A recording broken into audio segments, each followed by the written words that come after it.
Okay, thank you for joining. So let's start. We are already starting 7 minutes late, so let's try to not increase the delay. Or thought we are good in shape, so don't worry. It's now we are going to we are pretty excited from AQuAS because it's the second event of the health procurement thematic innovation ecosystem that we are leading together. Well, it is an ecosystem from European Connected Health Alliance, and we are leading from AQuAS. And so let's start from now with the welcome, institutional welcome from the organizing entities, European Connected Health Alliance, AQuAS, iRaise, and the project, I'm sorry. DigitalHealthUptake. DigitalHealthUptake, okay. So these are the 4 entities that are supporting us with this event today. So the very first welcome comes from Adriana. Yes, yeah. So hello everyone, nice to see you all. I know many of you are at the Mobile World Congress and then you move here like us, so it's on the other side of the city. So thank you for taking the time to come. And we're very happy to be here hosting together with iRaise, DigitalHealthUptake and AQuAS, our second health procurement thematic innovation ecosystem. I'm Adriana Diaz, Communities Manager of ECHAlliance, and I will briefly explain you very briefly what we are, who we are, ECHAlliance, for those of you who are not familiar with our work. So we are a member organization, and we are a connector. That's as our name says, ECHAlliance, Global Health Connector. And we have currently 1,100 members. And when we say members, we don't mean individuals, we mean organizations and companies that join our network to do these 4 things that we do for them. So the first one is that we connect, because we connect all these people that are in this large network globally, and we connect them together. We connect the dots and help people to work together on different topics. Secondly, we convene, because we bring together events face-to-face and online. An example of a face-to-face one, 2 examples are happening this week. One is today here, for example, our health procurement thematic innovation ecosystem, but also at the Mobile World Congress in the 4 years from now, we're having our Digital Health and Wellness Summit, which is happening tomorrow. So for those of you who are there, we will have a full program tomorrow there, and you can join and find out more about our work and how we convene our members together. Thirdly, we amplify, because through our newsletters and social media, we help to disseminate what our members are doing. And finally, we accelerate innovation, mostly through European projects, like I have my colleague Natalia here next to me, through our engagement in European projects, yes. And a bit like we say, like the jewel of our crown is what we call our ecosystems. And we know it's a word that many people use today, and ecosystems means many things. But for us, an ecosystem is a permanent community of stakeholders that match need and solution. So as you see here, this is the idea that we have of stakeholders. So putting patients in the center, but involving all these different actors that also traditionally they are part of the quadruple helix, and with the purpose of breaking down silos that are so present in healthcare, and also to transform healthcare and create, in the end, economic growth. This is our network of ecosystems around the world. As we see, for example, in Spain, we have many of them, and we brought all of them or most of them together actually in November here, when we hosted our first health procurement thematic innovation ecosystem. We also had the ecosystem gathering, and we brought together our ecosystems from Spain. And yeah, so we have quite a strong community here. But as you see, we range from Argentina to Zimbabwe, with, of course, strong presence in Europe, because that's where we started, but slowly expanding into the US, Africa, India, as well as Australia. And then finally, apart from these geographic ecosystems, we also have what we are doing here today, which is our thematic innovation ecosystems.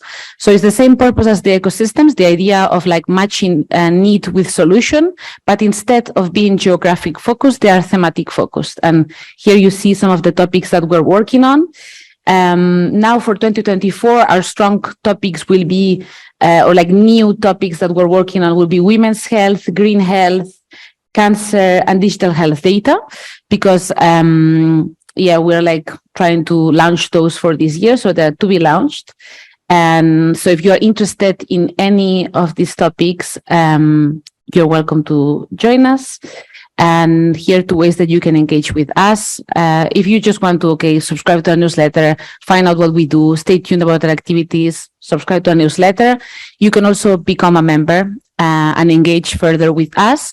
It is free for not for, like I feel like I'm selling like mattresses or TV or something, but it is free for not for profit.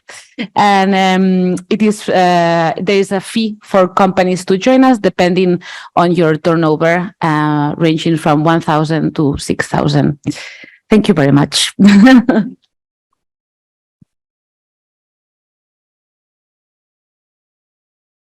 So, if I may, thank you. Exactly. So, a colleague of Adriana, and following up a little bit with what Adriana was saying, one of the 3 souls or 4 souls of the ECHAlliance is try to bringing innovation to our members. One of the projects in which ECHAlliance is involved is the DigitalHealthUptake. Is a project co-funded by the European Commission under the Digital Europe program. And the aim of this project is really to support innovation, digital health solutions, and let them be used largely by the public. So for us, this is one of these events in which we try to analyze which are the levers or the facilitators that can support an effective uptake of digital health solution by the final users. One of these, for sure, is procurement, because without procurement, obviously, we will not reach out to the public, to the public market, public health market in specific. So digital health uptake supports the uptake of digital health solution, but also the share of best practice within, for example, ecosystems, so regional ecosystems in Europe. And we try to align as much as possible with policies, strategies, and instruments that can really support an effective usage of these innovative solutions. What we do, we monitor and we analyze what it is on the market. We try to create a situation like this where demand and supply, can meet, can talk, and can do a sort of matchmaking. And we try to strengthen the capacity building in this field. As I said, also fostering the sharing of good practices within different ecosystems in Europe. One of the instruments on which digital health uptake relies on is the radar. The radar is a sort of repository. Let's pass me this word of innovative practices, so solutions that are ready to be used. And so it's a sort of a window towards the external world to really facilitate at least the knowledge of understanding of what is available there and should be, just picked up and used. So thank you very much for this opportunity. And also thanks a lot for all the projects that will participate today, that will teach us something about which is the best way to avoid the valley of death, as I call it, after the end of the projects, where you have, really developed innovative products and solutions. Let's not forget about them and let's use them. Thank you very much.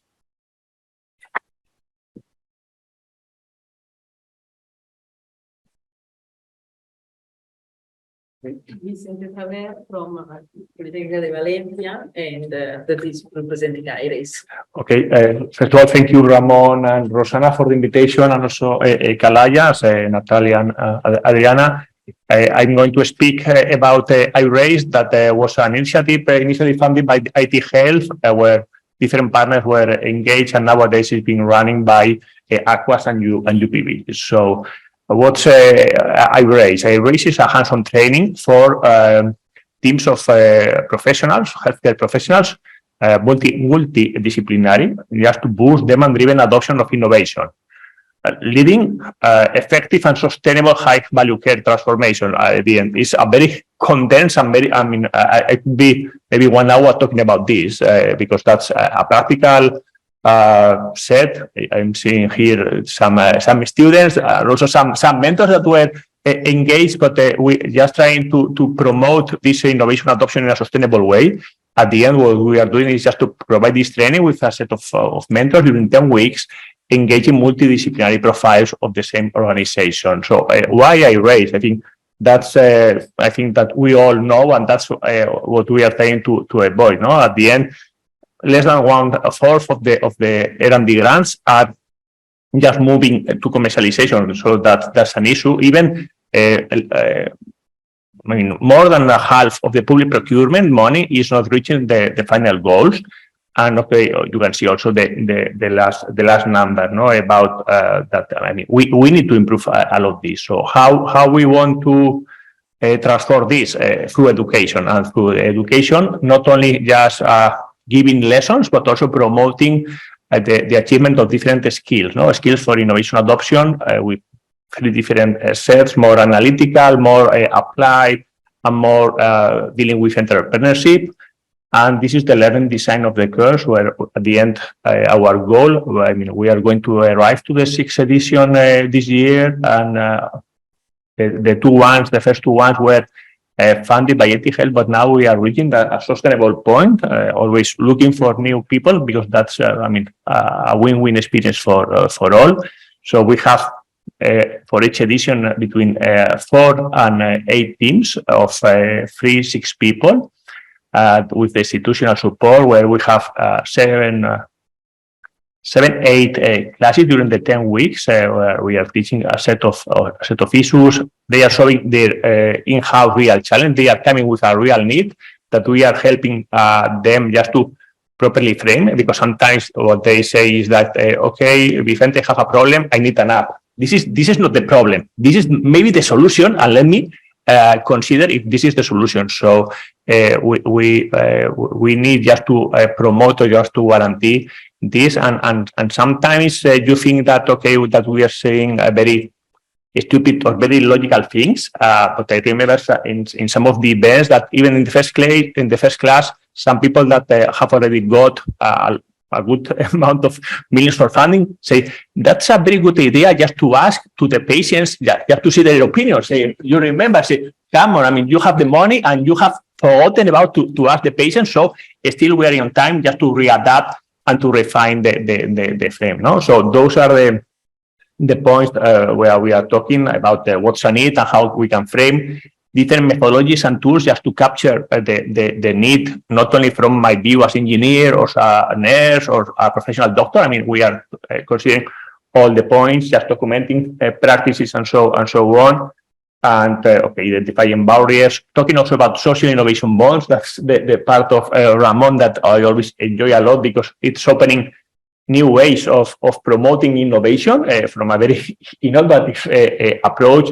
And at the end, how to perform a presentation. I don't know if you want to add something, Rosanna, or okay. So just in a nutshell, up to now, we have already trained more than 160 people. That's a 10-week course. And nowadays, thanks to our courses, we have 16 ongoing PPI processes. And we have already trained these people. They were 33 teams. And we have got 30 mentors trained and certified with 5 iRaise edition, and this year we will have an S1. So, I mean, you have even here a white paper that we did for the iRaise education program, done in collaboration with the industry, with MedTech, and also led by AQuAS, because at the end, what we want is just to boost this innovation adoption. So, I mean, you can get here some additional information, all these slides, but just, I mean, I don't know if you can read it, but at the end is always all of us wants to change something, but when we are asking about who wants to change or who want to lead the change, people disappear. So we need to train, we need to train the people, and we need to create awareness and also to identify those leaders. So that's something that through proper training we can do. So thank you all, and I leave in the floor. Before we move on, we have an institutional welcome from response. Okay, thank you, Rosanna. Good afternoon, everybody. On behalf of Catalan Minister of Health, Dr. Balcells, and on behalf of AQuAS General Manager, Dr. García Armesto, welcome to Barcelona, welcome to AQuAS, and thanks to our colleagues from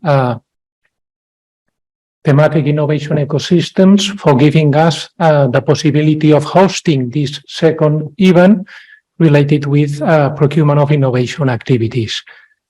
I'd like to share with you maybe 5 ideas related with not only with the agenda of the meeting, but also with our agenda as institutional parties and as a government. First idea related with innovation. For the last 40, 50 years, the mainstream related with innovation has been clearly generation. We try to set up ecosystems for generating innovation. We try to attract talent for generating innovation. We need to attract companies, money for generating innovation. Fortunately, the last 10 years has been the main years for beginning the discussion about adoption of this innovation. The dialectics between push strategies, generating, and pull strategies, demand, application of innovation, adoption innovation, is clearly in the last 10 years focusing adopting innovation. So first idea, generation versus adoption of innovation. Second idea, adoption of innovation is clearly related, my colleagues point out, with need. We must to be good in all related with right definition of needs. And it means multidimensional teams, it means a lot of people involving in the earlier stages of definition of this process of adopting innovation. Physicians, nurses, engineers, lawyers. We need contributions from everybody in order to have right definition of needs. Third idea, need is clearly related with solution. Solution, it means products, services, contribution, knowledge, and experience. So we are mixing products, services, knowledge, and experience, all together trying to get the right answer for a right defined need. And the fourth idea, maybe also a 5th idea later, the fourth idea related with predictable frameworks. We need predictable frameworks, and predictable frameworks, it means not only legal frameworks, but also it means common vision of needs and problem. It means risk sharing. It means also benefit appropriability. It means common strategy, and it means long-term partnerships and collaboration. And not always public and private partners are ready for these long-term contributions and collaborations. And maybe the 5th idea related with this predictable framework, data. For the last years and for the next year, one of the big discussion will be related with how we are using data. And for sure, we need clear frameworks, like it could be the new European health data space.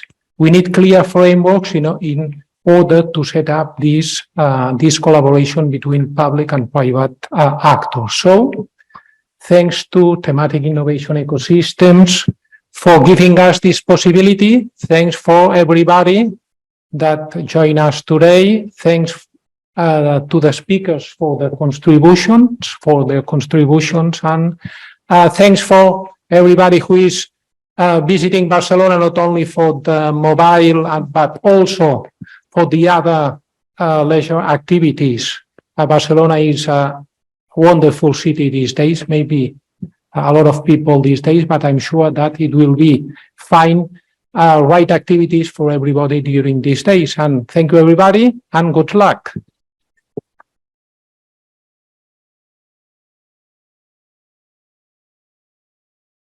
Many thanks, Ramon. Just to add before closing this session, and by the way, let's stay because so we close this session completely. That we are in the next few days we will release somehow a summary, a report of the first thematic innovation ecosystem meeting that we had at the end of November. And hopefully someone of my team will help me now to put together the summary in the report for the second meeting. And so let's so also in this way, because the idea of this thematic innovation ecosystem is also to collect the knowledge that we generate during this meeting, we share it, and maybe we build also from here. So if we lose this opportunity, I think it's a lost opportunity. So just to let you know that we will send out an email when this is, we will share it also in the social network when this will be available. So if we go to my presentation. Okay, setting the scene, so you know now why we were also asking to the presenters today to the different projects. We have 7 projects that today will present their own innovations. We were giving them the template, so you know why we were doing this on purpose, because the idea is to end up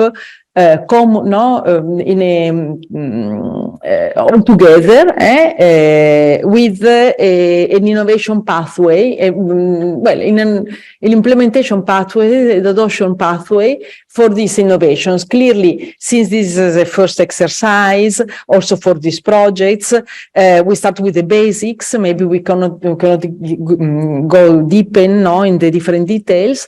But maybe this is already give us some insights, not only for who is making this innovation, building this innovation, but also the audience, how maybe we could emphasize some aspects to making sure that maybe one day we are the ones that will adopt this innovation. Why not? And they are the ones that then have the opportunity to exploit the knowledge of these innovations. While this is the reason of this title, we need to start to collaborate really, and innovation always is a fruit of a collaboration. Thanks to the collaboration, we know what needs we need to address. So we need to know, we know what is the pain, the problem that we want to somehow alleviate or solve. And thanks to this also, we think about maybe what is the best solution, what is the best intervention we put in place, what is the value that we bring in comparison to what is already available. And finally, we maybe define what is the adoption implementation journey and the adoption journey. As you can see, I'm always using this word, implementation, adoption, and they are not exactly the same. So that's also important. If we want to see somehow some definition, at the end of the day, in intervention, if we look at what the WHO says, with the International Classification of Health Intervention, we have a target. So we have an entity on which the action is carried out. An entity can be a set of patients, but also why not a healthcare provider. So innovation is not something that just now, because we are in healthcare, just affect patients. Innovation is everything, an intervention with a target, with an action, done by an actor to a target. And this action is carried out towards the target, thanks to some means that we make them available. So a set of processes, methods by which the action is carried out. And so the action and the actor at the end of the day are the innovation. So every time that we talk about an innovation that we want to be deployed, implemented, adopted, we need to think about in terms of intervention. So we are putting in place an action with an actor. And what is innovation is again, we go to standard definition. In this case, we use the definition from the Oslo manual. we can innovate products, processes, a combination of the two, and it can be something new, it can be something just an improvement, it can be also a difference from current way of doing. This difference is significant, but the most important thing, the most critical thing is that at the end of the day, it is made available and brought into use. So at the end, innovation is something that is going to be used. This is already defined by the Oslo manual. If not, it's a prototype, it's a research activity. And this is good. Innovation can come from the fruits of research activity. This is not bad. It's very good if it comes from a research activity. But the difference between research and innovation is that at the end, the users will make use of it. That's the main difference. And at the end of the day, to make use of it means that we can implement it. So we have a set of activities designed to put into practice this intervention. Maybe it's a policy-making intervention, maybe it's a clinical intervention, but at the end of the day, we're putting it in practice. So we are implementing it. And the implementers, when we use the word implementation, that is what I'm trying to emphasize, is that the implementers are not equal, are not equivalent everywhere in the world. Here we have some clinicians, you will see it in one presentation in Val d'Hebron. If we implement the intervention in Val d'Hebron, maybe it's going to be different in another country, maybe it's going to be different in another hospital, maybe a smaller hospital. Not all interventions are the same, but does not mean that we are changing the innovation. It's how it's going. There is this gap of implementation that needs to be thought carefully every time they're going to implement a set of an innovation. And so an intervention can have maturity level.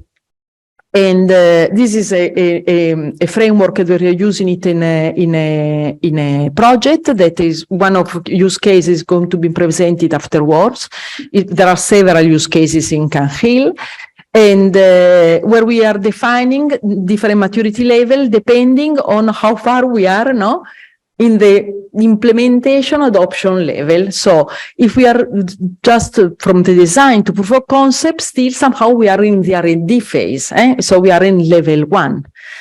And depending on how we are building this level 1, then we can have if we can have involve already the future adopter, the future user, the patients, this multidisciplinary team, the evaluators that evaluate how we are doing it, how we can generate, for instance, evidence, and then so we can plan the intervention for getting implemented really in a healthcare provider. So we have already an adoption plan. And so we go in level 2 from early adoption, because we are the first one, to multi-health provider, health system adoption.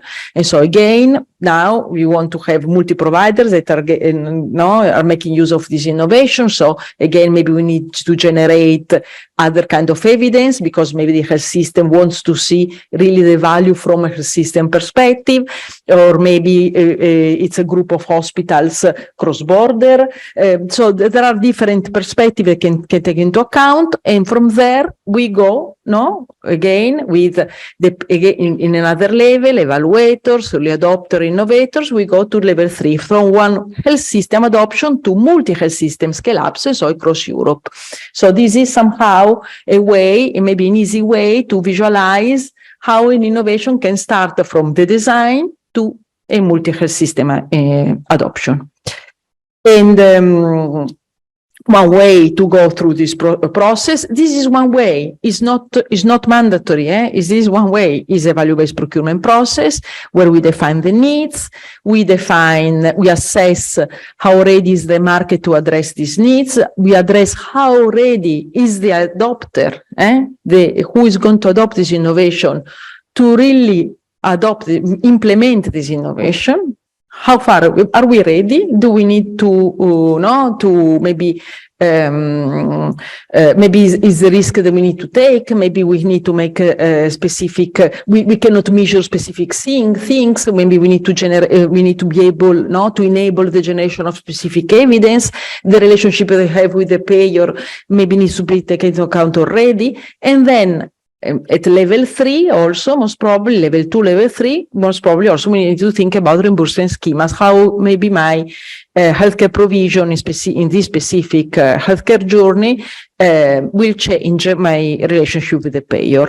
So elements like to take into account are the value that I'm going to deliver or I'm going to receive thanks to implementing this innovation, the risk that I need to take, the evidence that I need to generate, and if I can, and how far is the industry who is creating this innovation and myself who is that I'm going to implement this innovation, we are ready, we are prepared to get this innovation into practice. And so we travel from a completely risky activity somehow, because still we need to create this value, to more an evidence-based implementation where the risk is lower, but also we are more prepared because we know what we need to do to make this happen.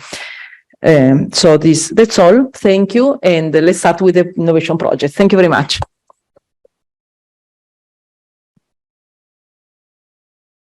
Beamer, yes.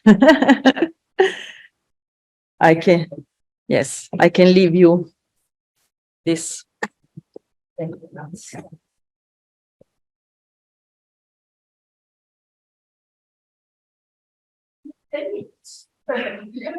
We will try. Okay.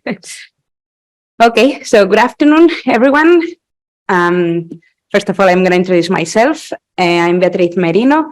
I'm coming from Technical University of Madrid, and I'm sharing this presentation together with Ana Roca from Predict By, and she's based here in Barcelona. I'm based in Madrid. So today, we're going to share this presentation about Beamer. That is not a Horizon 2020 or Horizon Europe project. It's an innovative medicine initiative, now IHI, that is quite a little bit different. Is coordinated by Technical University of Madrid, by us, and the industry lead is Predict By, and I have here the technical coordinators of the project. So as you can see, several stakeholders from the very beginning. So what is the problem or the challenge that we are trying to cope here in Beamer? So basically, patient non-adherence is still a significant issue across all therapeutic areas, not chronic disease only, not particular disease, but all therapeutic areas. Some figures that can confirm this is that 200,000 premature deaths in the EU annually. Also, we have a lot of expenses here that can be probably avoidable. We don't know, but these are the figures that we have. And this is not only in the EU, but similar figures in other regions. There is more, and we have a problem here, all of us, that today 10% of the world population is 65 or plus, and is becoming increasingly in Europe and in other parts of the world. And it's the challenge here is that by 2040, Europe will have more 60 plus people than younger people. So adherence to treatment is a challenge.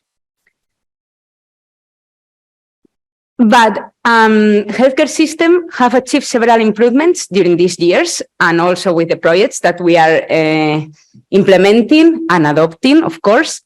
Patient centricity is becoming more, let's say, fancy, and we are implementing this also in our projects. Better patient information in this digitalization and the era that we are right now. Shared decision-making processes, also with the professionals, really important ones. And technology that is here. And I would like to point out that this is not a technological project, but technology is supporting us every single minute. So we need to make this transparent to the patients, and not only to patients, but to the users. That can be me or can be us somehow.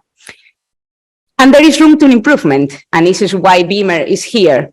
So behavioral science is needed and is a piece that we are missing to complete the puzzle.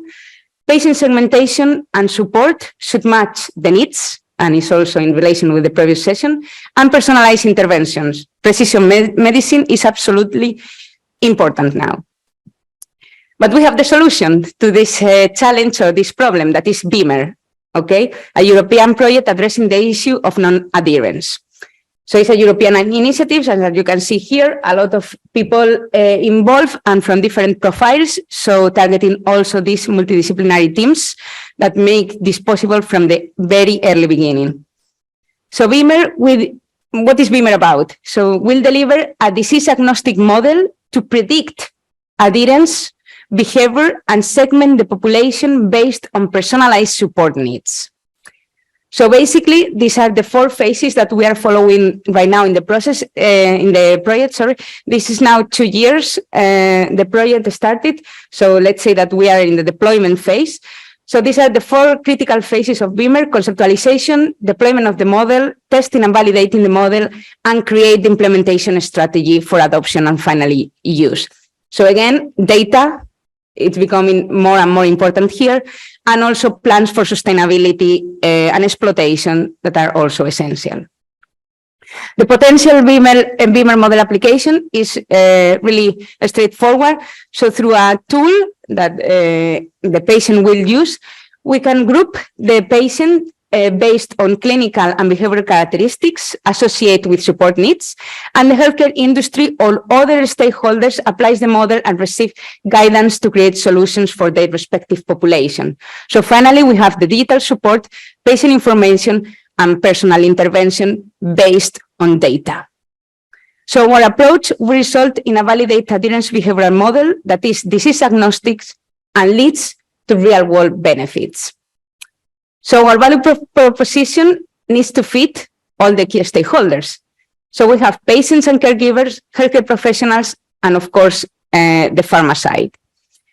So from the patient perspective, we are going to create, this be treated as an individual and human being, get the right support at the right level and at the right time. For the professionals, provide the right level of patient support at the right time, and make an even bigger difference for patients on a regular basis. And for pharma, use this grouping to target the approaches. So finally, what about implementation? So Anna will speak to that. Yeah, so one slide. Basically, it's why we're here today. And one of there's this sentence from theory and controlled environments to the real world. And this is something specific about Beamer that I think it's worth to mention, that we started from zero in a way that the first step is conceptualize to start with the conceptualization of the model. We start from theory, from what could we find in the literature about behavioral models for adherence. Bea said that something that was missing is including behavioral science in this to help patients with adherence to treatment in order to get this disease agnostic model of adherence. So this was the first step. So we basically started from scratch. And then one important part in the development of this model is involving stakeholders in understanding the needs of these stakeholders, understanding. So the end users will be healthcare providers, so understand what they see in their daily activity in order that we develop something that is really actionable. So we don't develop something that that looks very nice on paper, because basically paper can support anything, but that we develop something that can be used in the real world. No. The next step that it's actually where we are, what we are starting at right now, like in a couple of months, is starting with the controlled implementation in specific sites. So testing what we have developed until now, how can it be applied? Healthcare providers will be in touch with this model, will try it. Patients will also receive specific support based on their needs.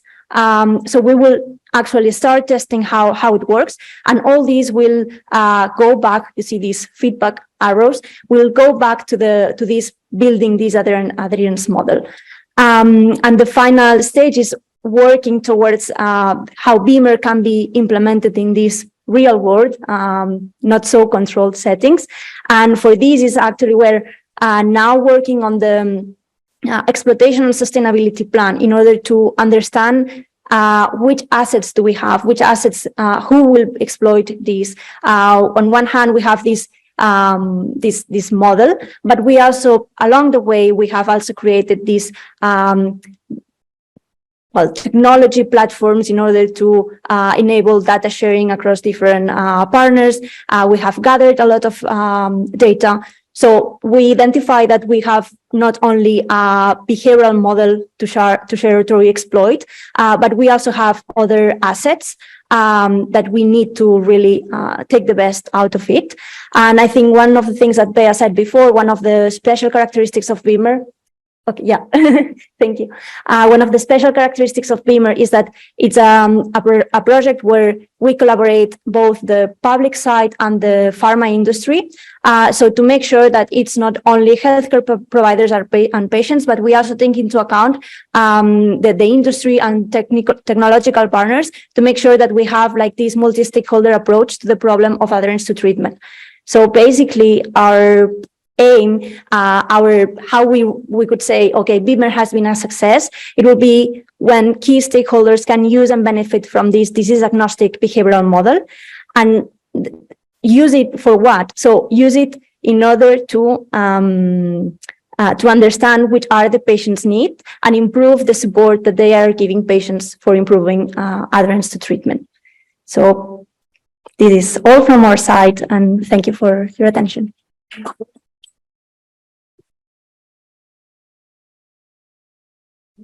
So now we'll do an exercise. So you can stay here if you want. I need just the access to the IBC. Yes. And all together, thanks to your presentation, so also so you can check that people listen to you. We will do an exercise together in book lab. Okay. 1 second. Let me start.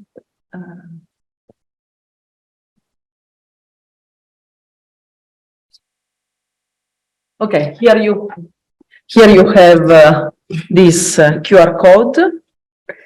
So I thank you if you can connect.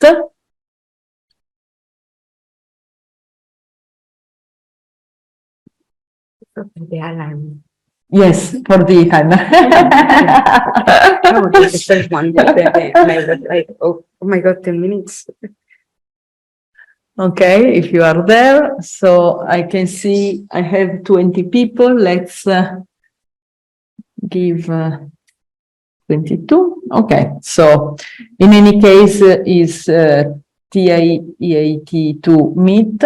Okay, so what stakeholder do you represent?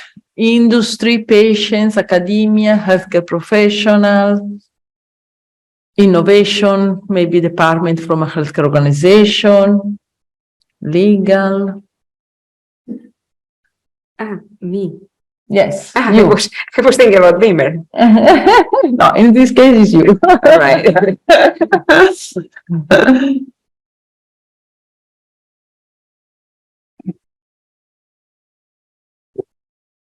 Okay, very good. So we have some innovation experts, some public administration, industry, academia, an ecosystem experts for sure, European ECHAlliance team. Very nice group. Very nice group, exactly. We are missing patients, I think. But by the way, that's good. IT hospital also, that's a very good one. Scientist. Very good. Okay. So now if we go next, SME, we have Beamer. Okay. So this is again, just to remind you, this level 1, level 2, and level 3, up to proof of concept level 1, if we just start to adopting level 2. So what is the maturity level of this innovation? We are already in level 2, or maybe we are going through from level 1 to level 2. How people is considering after your presentation? Where are we?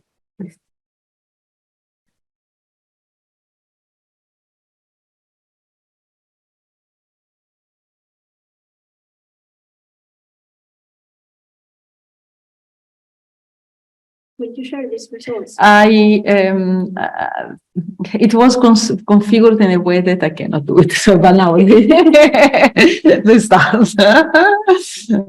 Okay. There are some enthusiastic that already see you in level 3.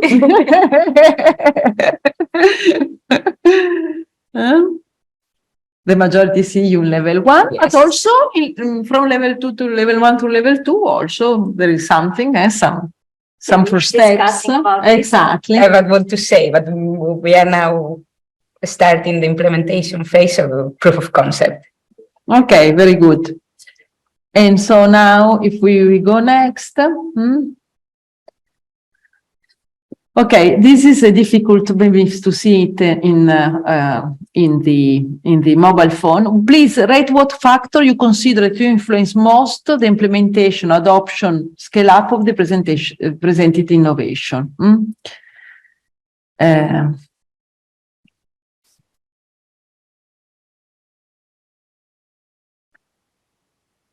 There are several elements. 15, maybe we exaggerated. We were getting enthusiastic, but I don't know if. And in any case, yeah. No, you can. That's strange. It says, put your head up. The voting is closed. The voting is closed. Yes. Yeah, it says, yeah.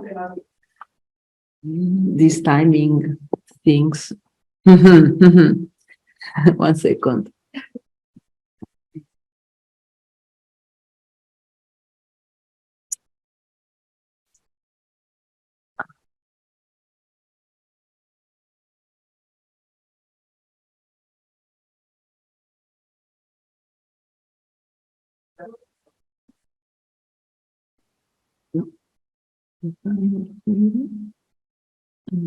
Perché non è questo?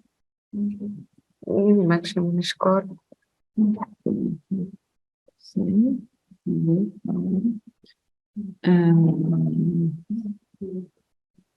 Display. No, you cannot vote anymore.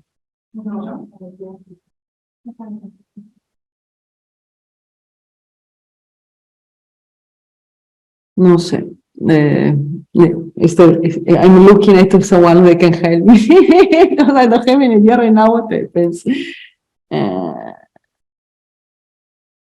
Otherwise, we can. Well, we can do it, yes.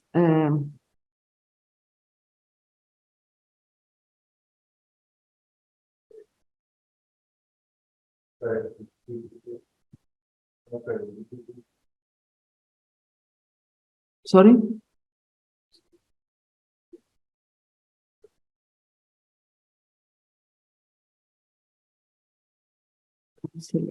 You can do it. They will change it.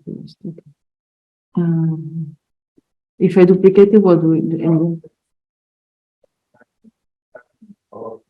It's happening to all of them because I think you put it this timing thing. Reset event. I don't know.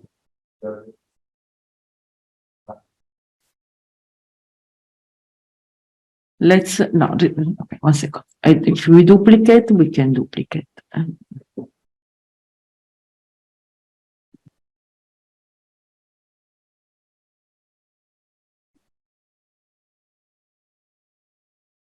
Los 3 puntitos. Gracias. Okay. Okay. So here the copy. Perfect. And then.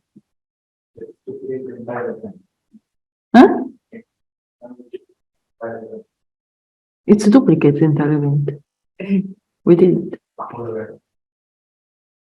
But then it will happen. Huh? Yes, but then I don't think that, okay. Well, 1 second, we can, yes, sorry. Let's try to make this, I'm sorry for this. I'm not sure now how to fix it.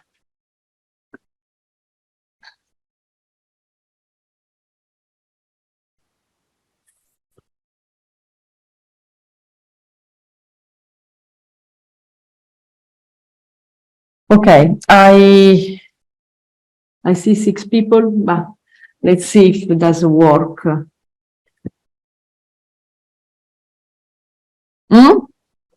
Plan B is do it normal. Exactly. We will do it normally. So it's just, let's give a try and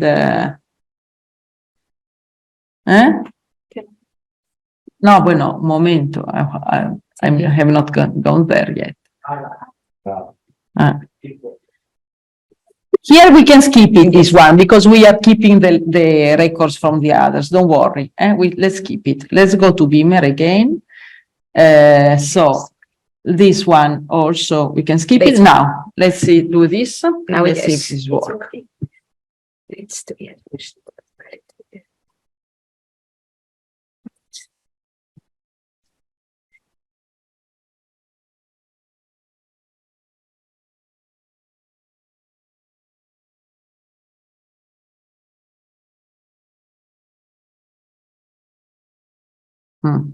Too small. I was trying to give them.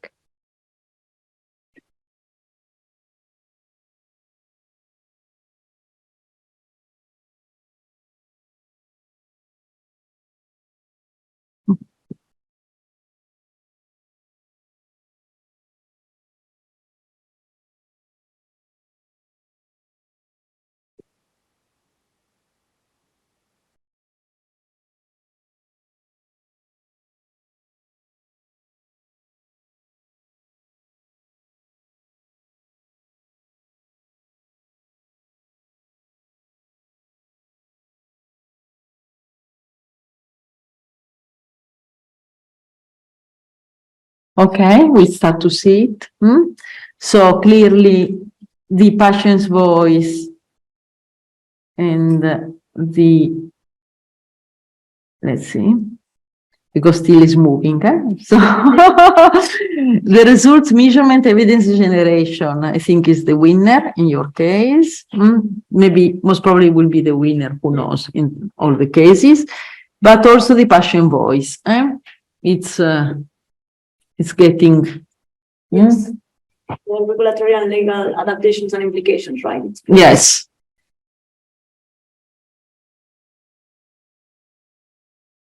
Very good. Very interesting. Very interesting. Exactly. I knew that this was interesting. No, I'm just talking. We were all hoping that this wasn't going to be interesting exactly for your project. This is the idea, that collectively we support all these innovation projects. So clearly we have the results and measurements evidence generation, and the patient voice are the winner. No, and also the regulatory. Exactly. These 3 are the most voted one. Okay, very good. So if we move to the last one, this is the last one.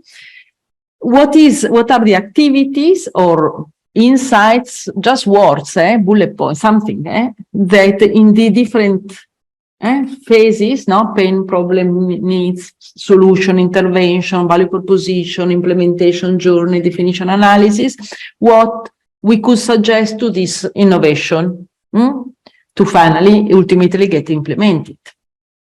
Maybe we are seeing something was missed in the needs definition, or maybe everything was wonderful. But maybe in the intervention, they are not thinking to something we consider important. Maybe we think that in the state of the art, there are competition, or there are players, or there is, so they need to think about what is the real value proposition.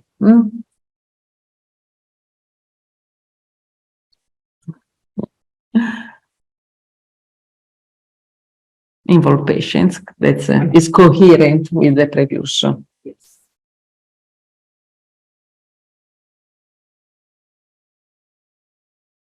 Very good. Specific value proposition for each one of the stakeholders. That's very important, very relevant. Evaluate can vary between countries and between different healthcare systems. Very good.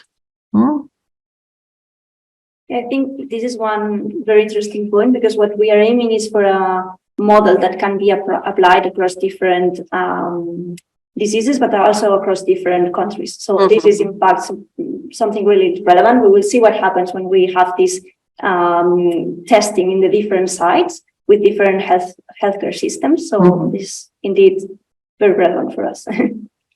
Very important. So the idea is that we will then share with you the Excel with the answers, but if you want to take a picture, you can do it. And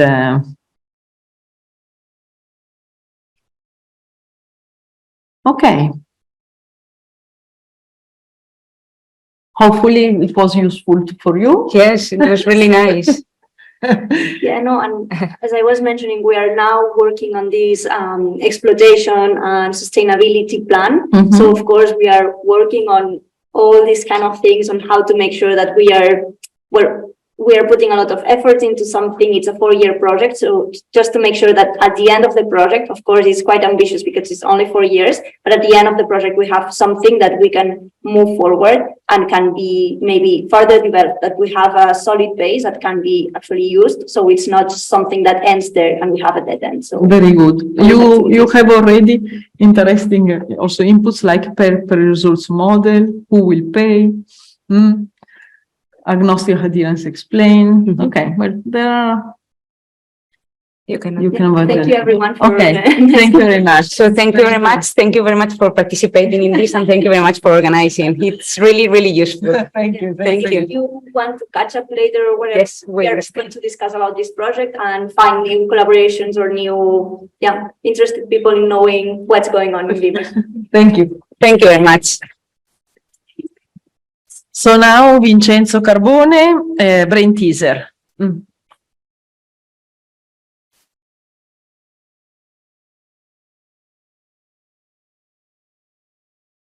It was brain teaser now? Canhill. Canhill. I'm sorry. It was Canhill. So we have Nancy Frederick from remote. Hi, Rosanna. Thank you. Hi, I hear you, but I don't see you. I don't know how to make it happen that I can see you. Can you all see my screen? Not yet. Okay. We see it.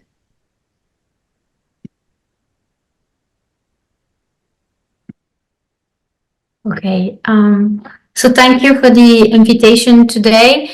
I will speak about the European Oncology Decision Super Tool that has been developed in the CANIL project that is funded by the European Commission. So a little bit about the problem and the need in the field. So as you might know, precision medicine, it's nowadays viewed as an effective approach to determine treatment for cancer patients. And one of the technology that they use in precision medicine, it's next generation sequencing, NGS. It's an innovative technology used for the diagnosis, the prognosis, but as well for treatment recommendation. The use of the technology, the next generation technology has increased the amount of genetic data collected for specific patients and increased in the same time the complexity of the decision making.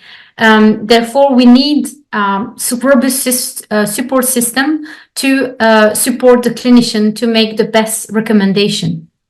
The Oncology Decision Super Tool is one of the solutions that could support the treatment recommendation. And in this work, we have defined the Oncology Decision Support, our computer system designed to support healthcare provider facing complex recommendations about individual patient at the point in time that these recommendations are made. But the real need is that a clear definition and standard around the use of Oncology Decision Super Tool are missing, holding back the harmonization and the interoperability. We target molecular tumor boards. They are a consortium of clinicians that are making treatment recommendations for specific cancer patients that are undergoing next generation sequencing testing.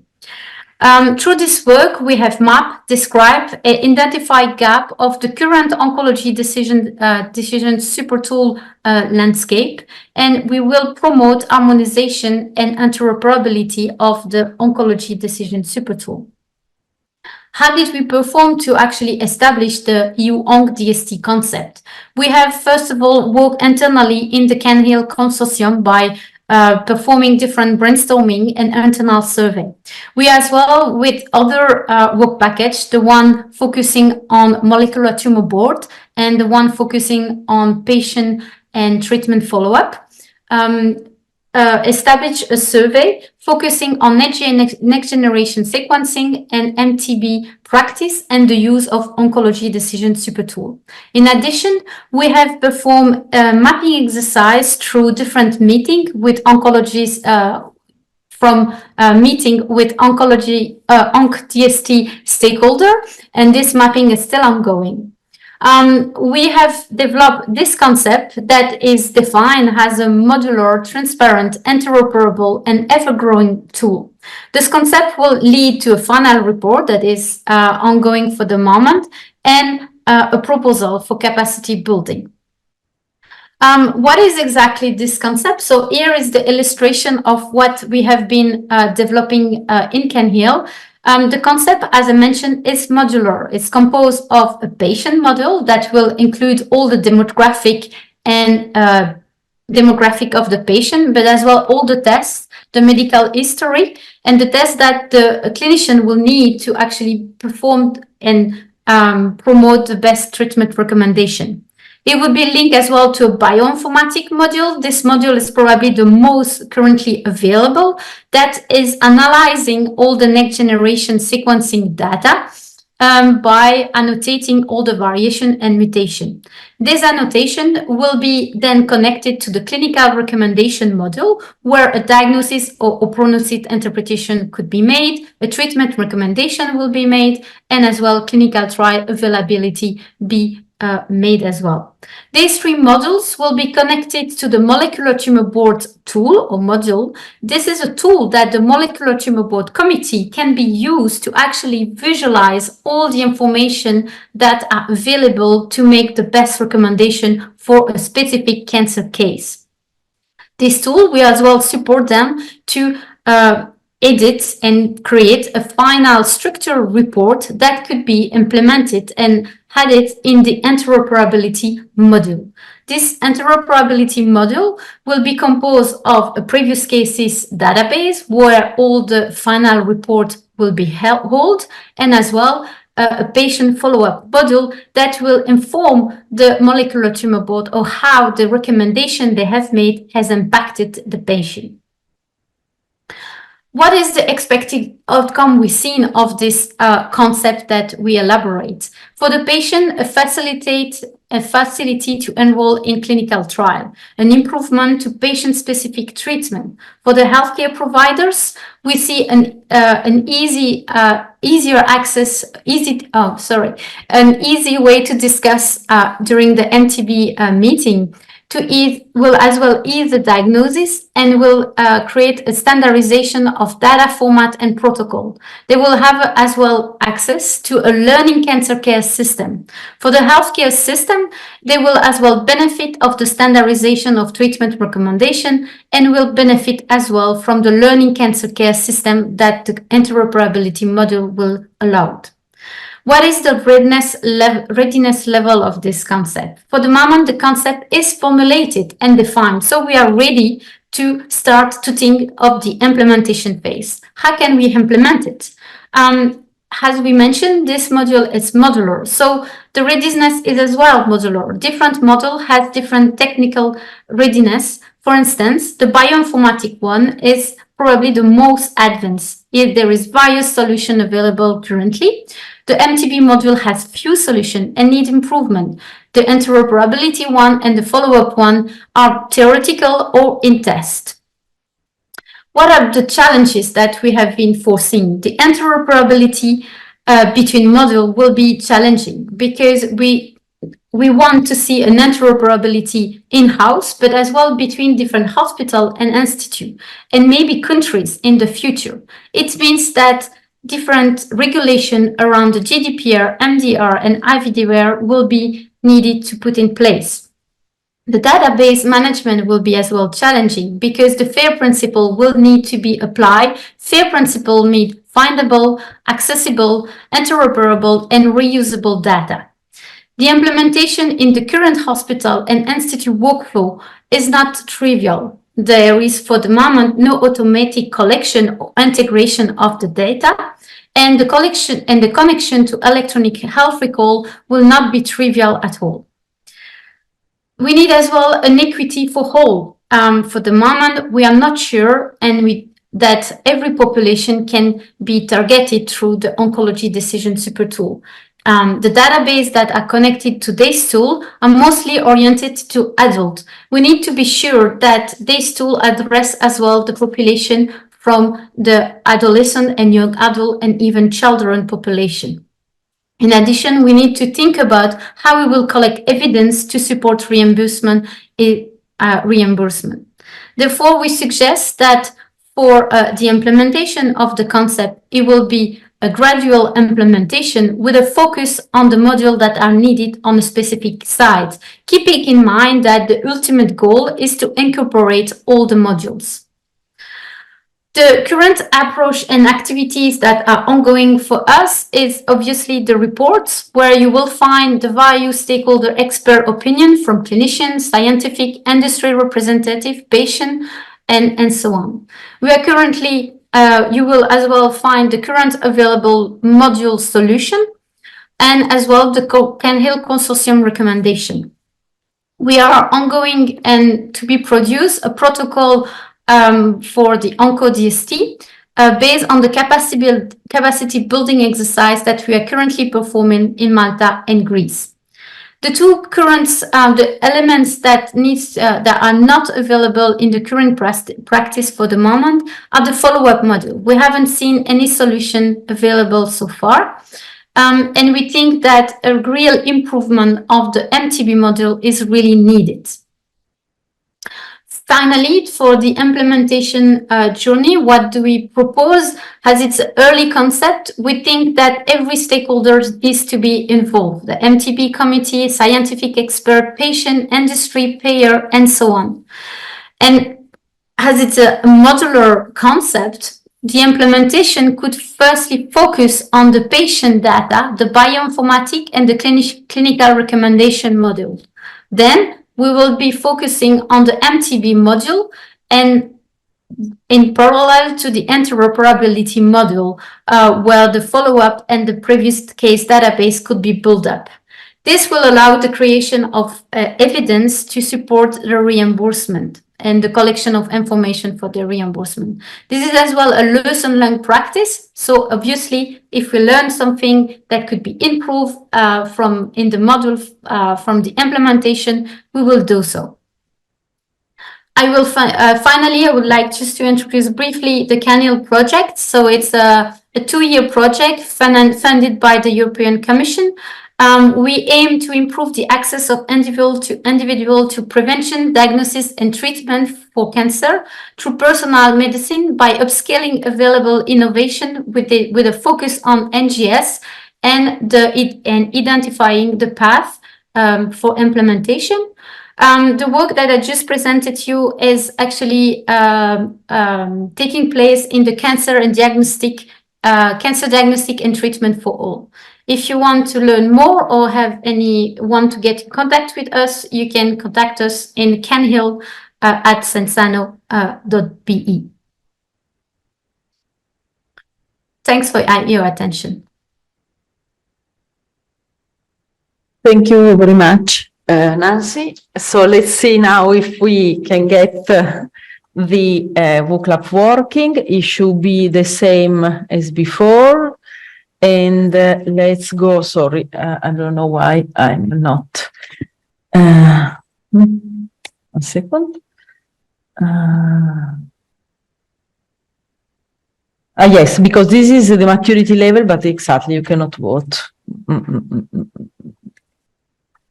Okay, yes. Okay, yes. Okay, so we created a new one. Okay. No, you cannot vote.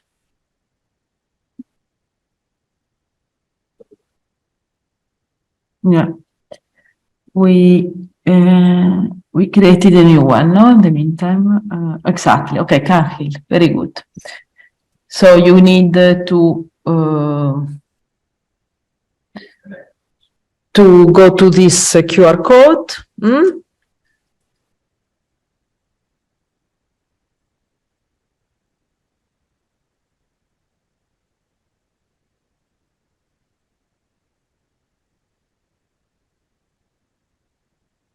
Clearly, we tried. We put a lot of energy to put in place something, and we also tested, but unfortunately, not everything can be seen once we are just three of us testing. So it's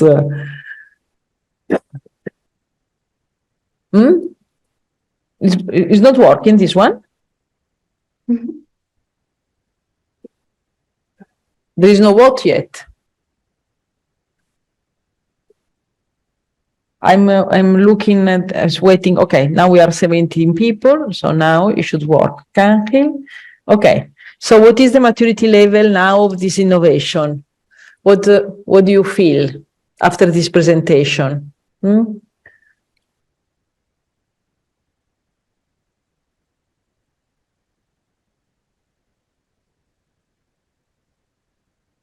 It has been adopted already by one health system, one healthcare provider.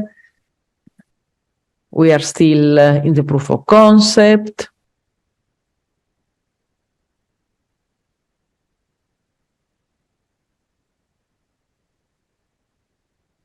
Okay, so it looks like that we are mainly in the proof of concept, but already with some elements to jump to level 2, and also to jump to from level 1 to level 2, already to level 2. Okay, good. So maybe I go to next, and what are the elements that influence most the implementation, adoption, and scale up of Canhil, the OncDST tool?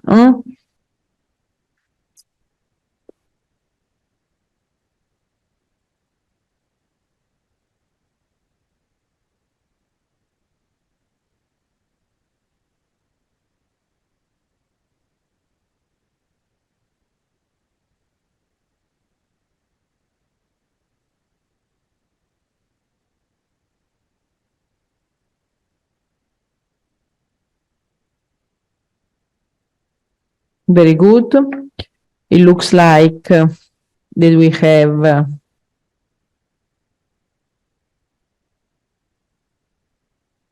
the regulatory aspects are very relevant.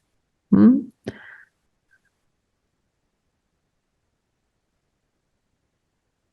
multidisciplinarity of the team.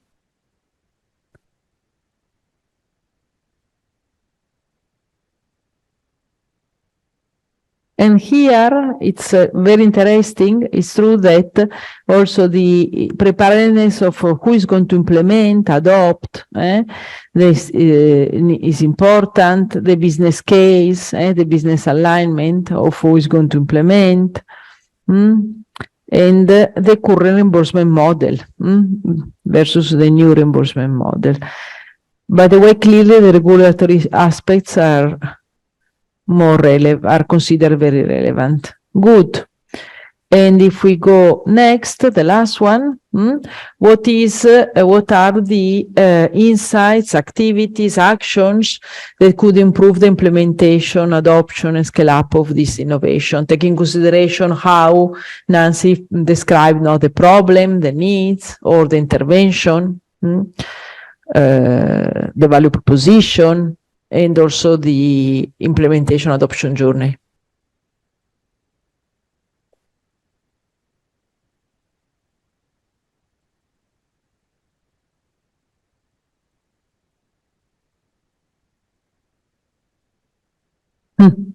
Very interesting. One stakeholder that the lab manager, large lab managers.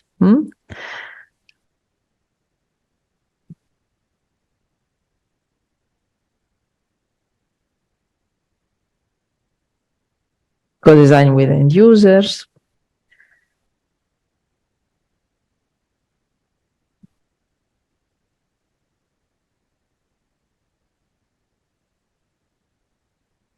Here is very relevant the ethical aspects, so that's very important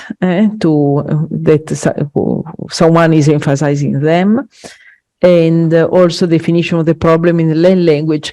This is a project with very difficult language, and it's true that it's not so easy sometimes to understand all this science behind the NGS. Explainability of results, very good. Report for patients.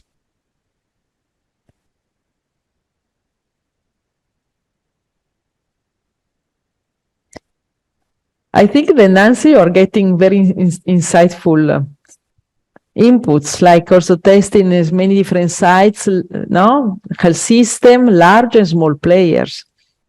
Yes, indeed.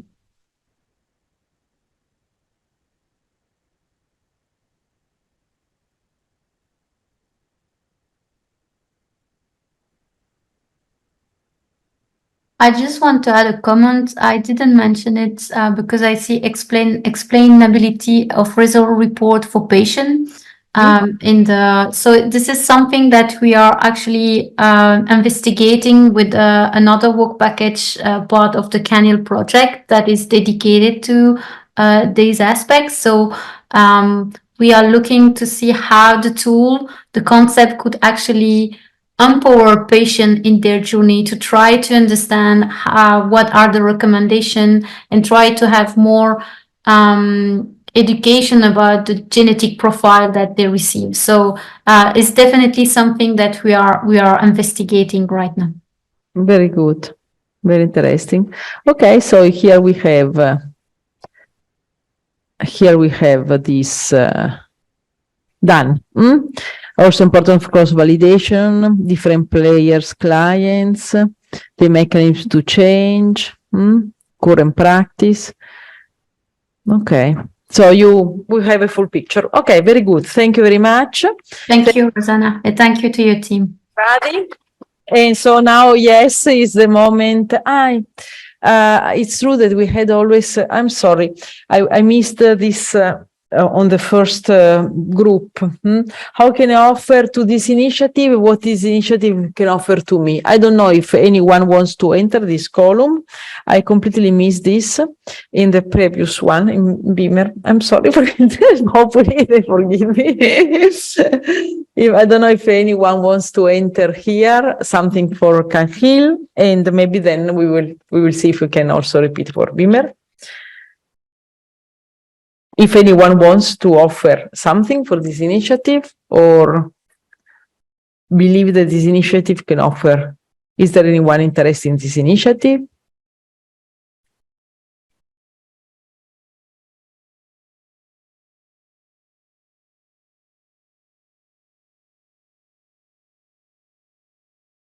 If you want, also you can enter for Beamer here already, specifying in the text Beamer, and then I'm interested as an industry, as an academia, as a, I don't know.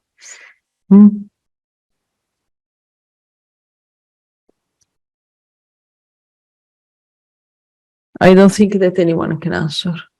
No, it's blocked. We're getting answer. Okay. Help explain value of the initiative. Okay.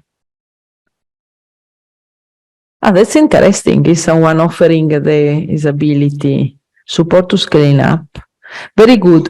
So if people want to interact with either CANIL or Beamer in this kind of ideas, clearly we can put you in contact and also contacts. Very good. I'm sure that they are useful for. Very good. Okay. So we are done, and now we go to Serene, no, but yes, to Serene, to Vinci. Vincenzo, quando è? It's you. Yeah.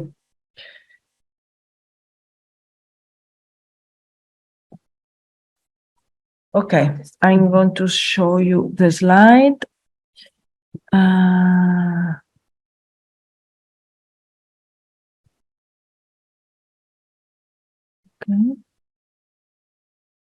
Sorry, very good.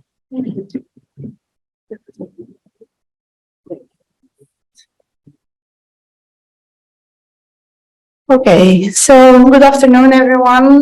Oh, yes. Here and remotely, I will be talking to you about the Siren project, supporting the growth of social innovation ecosystems. Just a few words before I start about the project. I'm Miriam Cabrit. I'm from Shine to Europe.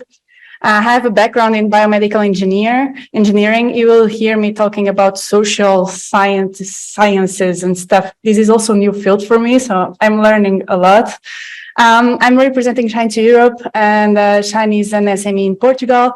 I have the pleasure of seeing many familiar faces here with whom we work in different projects, and we are the coordinators of this project. And Shine is an SME with a very social, let's say, focus.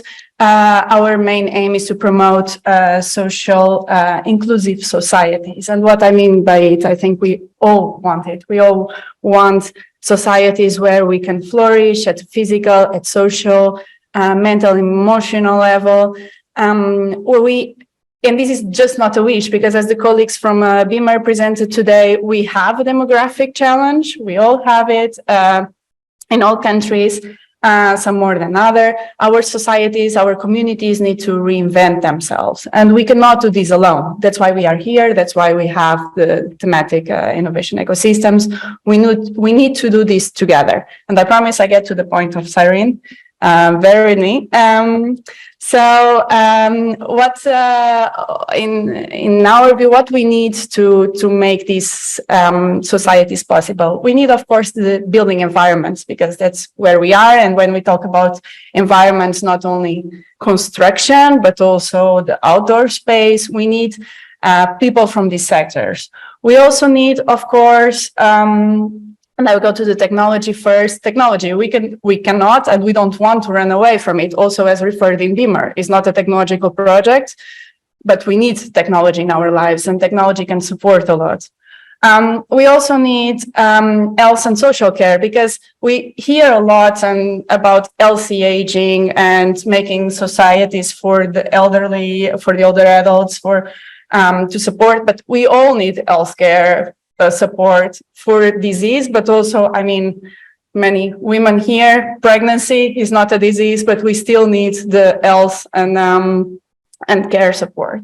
And of course, we can only do this with inclusive and accessible communities. That's the basis of SHAFE, stands for Smart, Healthy, Age-Friendly Environments.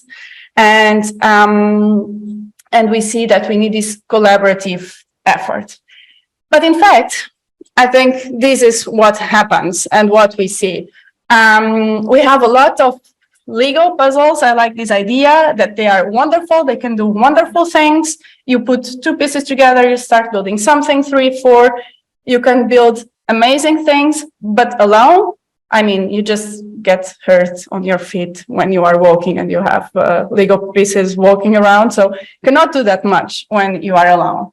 And so that's the problem. Going to the solution, we need cooperation for implementation. I'm not talking about especially the word implementation was already mentioned a lot, but for me, for this talk, I wanted to have cooperation, collaboration in mind. And that is the goal that is the idea behind Siren. Siren is a coordination support action, a CSA 2 years project, Horizon Europe. We are now roughly entering the 3rd quarter of the project. So the first year we did the foundations, and now we are really, the engine is working. And we aim to support the growth of social innovation ecosystems, engaging with all the sectors I mentioned to you before, and also adding this layer of eco-friendly environments. I don't need to persuade anyone why that's important today. The consortium, just to talk briefly, Shine to Europe, Academy in the Netherlands, ECHAlliance, F6S Network, ISRA, and also from Spain, Basque Country, the Technology Foundation. And what we want to deliver, we have, I would say, two different tracks. We want to deliver the social innovation framework. What we want to deliver tools, to deliver knowledge that people can apply in their daily life. Because when we look at the ecosystems working in this field, there are ecosystems, but there is an overrepresentation of academia. For example, the private sector is very underrepresented. Citizens are not always involved. So we want to give tools, we want to give knowledge that the different actors, anyone interested in social innovation can use. And we have here five components. So we have a manual on social innovation, providing the basics. What is social innovation? Who are social innovation actors? And so on. We have, I'll go to the other end, the blueprint of good practices, just looking what is going on there. And I will have a call for action at you at the end, but for you at the end, but I can say, if you know good projects, good initiatives, where there is really this multidisciplinary collaboration, please let us know. We are collecting in this blueprint of good practices and also in the repository. Then we have the hands-on toolkit with very practical tips on how to engage with ecosystems or within your ecosystems, capacity building framework, and sustainability strategy. These are supported by the Siren repository and the Siren Digital and Expert Hub. What is very important, we are not building this alone or not the 6 projects. We have a group of 50 plus experts from Europe and beyond, collaborating with us, meeting roughly twice every 2 months, where we co-design, we co-create each one of these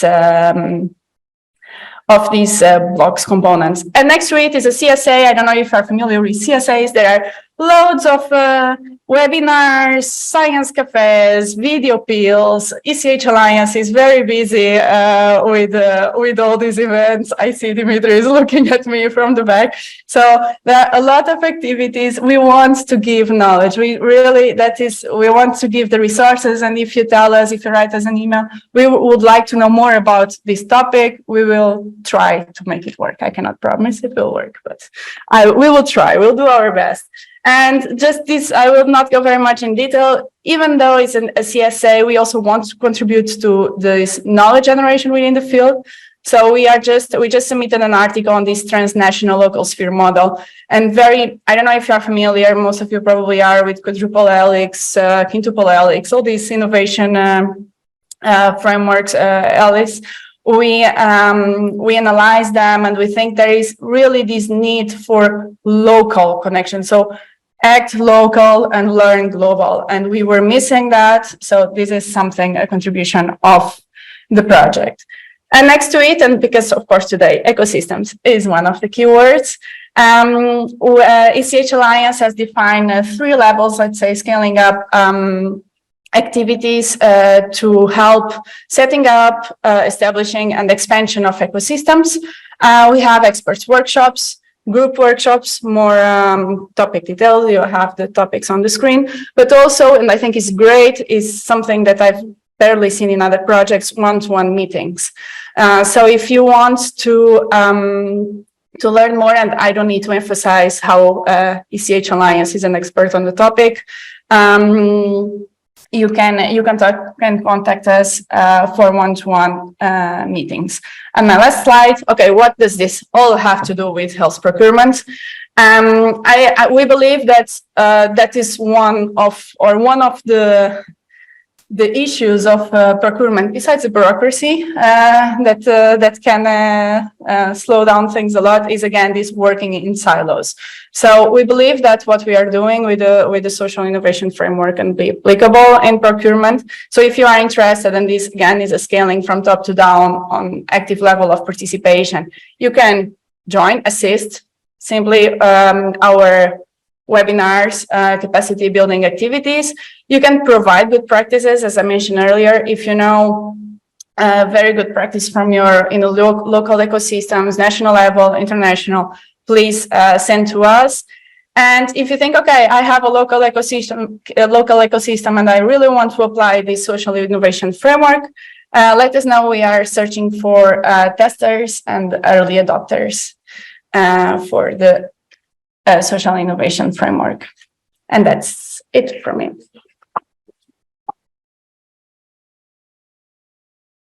Thank you for your presentation. As you can see, no, you can stay here. As you can see,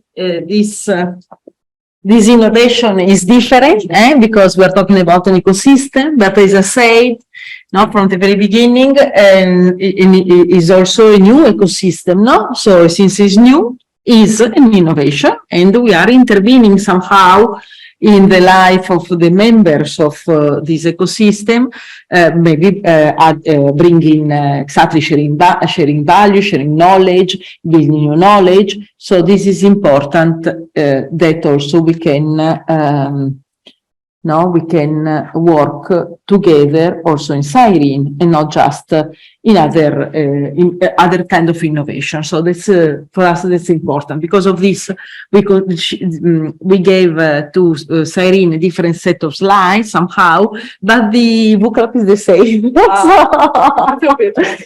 Exactly. So this is the challenge. But by the way, still. It's normal it is the same because you have also maturity level. In any case, you have maturity level. You are just in the proof of concept phase or already some healthcare provider, some maybe social provider, exactly. Maybe the wording here is not health and social. Maybe we should just replace this, but is adopting it, and sort of making part of your ecosystem, or already some social system together with healthcare system. Now we are talking about across Europe, everywhere about integrated care. So maybe also they are making part of, or are going to make part of your ecosystem. So what do you think? What is the maturity level of this innovation, this ecosystem? No, does not work. It's not blocked.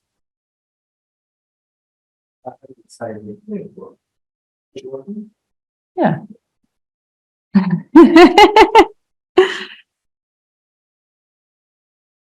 Okay. Wow. Oh, this was very easy. It's starting.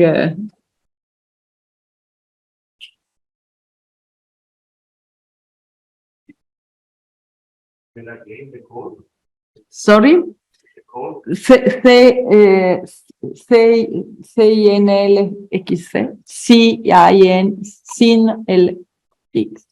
Okay, it's gone.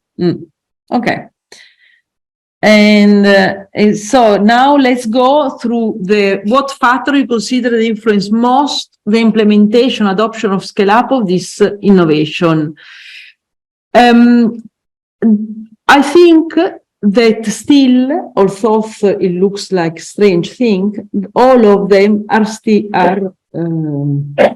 I will maybe the patient's voice read it as citizen's voice. Exactly, citizen voice, but maybe also why not time frame to be ready, to be implemented, regulatory, because maybe you've changed some specific data, change management plan, yes, why not? State of the art analysis. So I really believe that this can.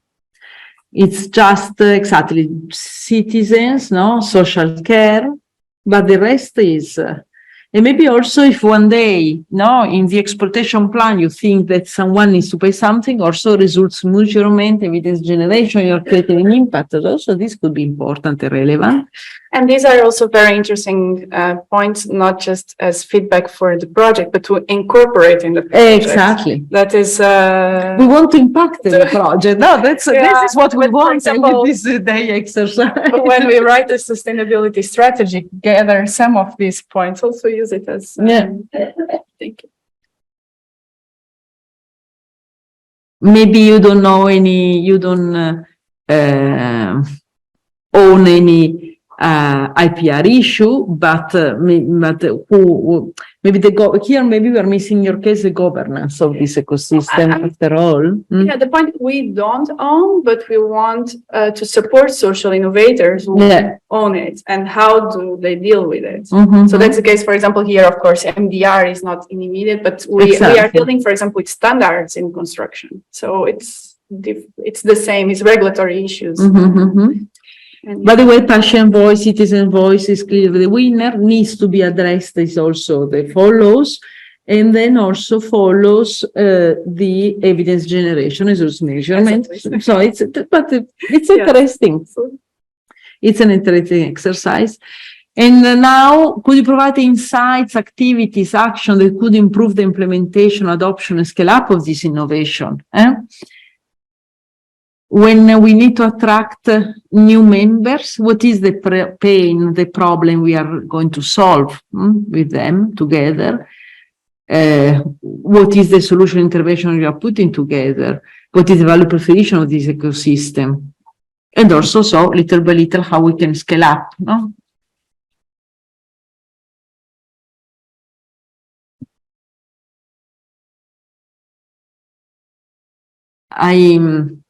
For sure, we should repeat one day this exercise for the health procurement TA.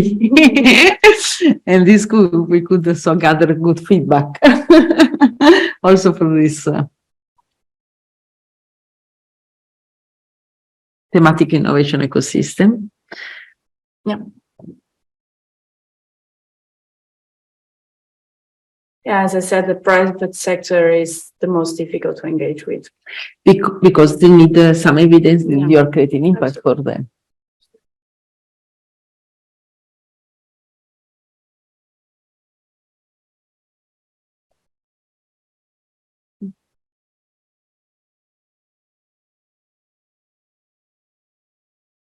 Very good.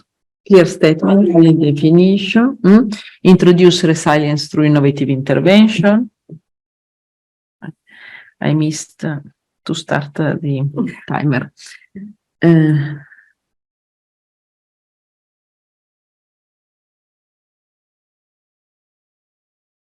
Multi-level, multi-sectorial interaction lesson learned. The fact that you were ending up now with health procurement, I'm sure that it can be exactly this multi-sector interaction.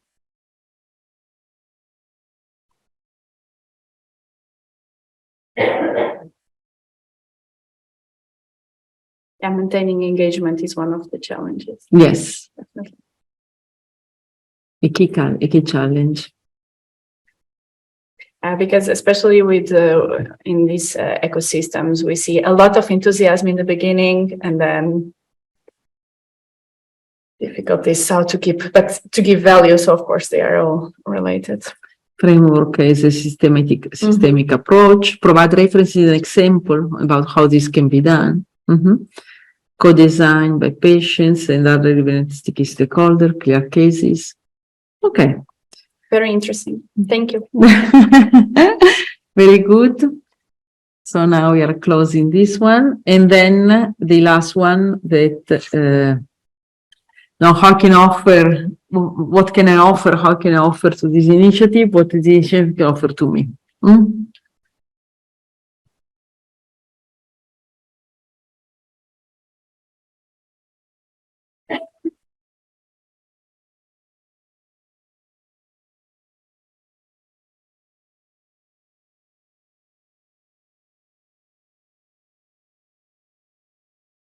Oh, we are very, I don't know who wrote this, but thank you very much. We'll talk. I know. So who writes in this column is important then contact the speaker, exactly, to ensure that then feedback and lessons learned. Thank you. Very good. And so now let's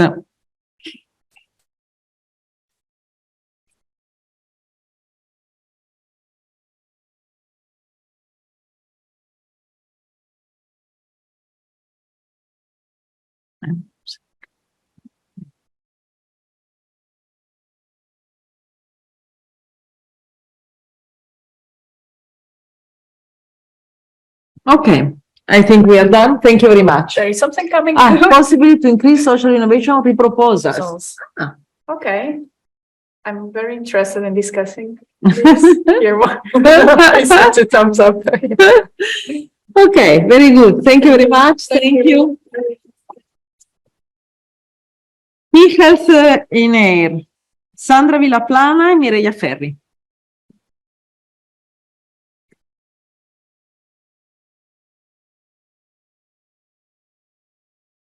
Okay.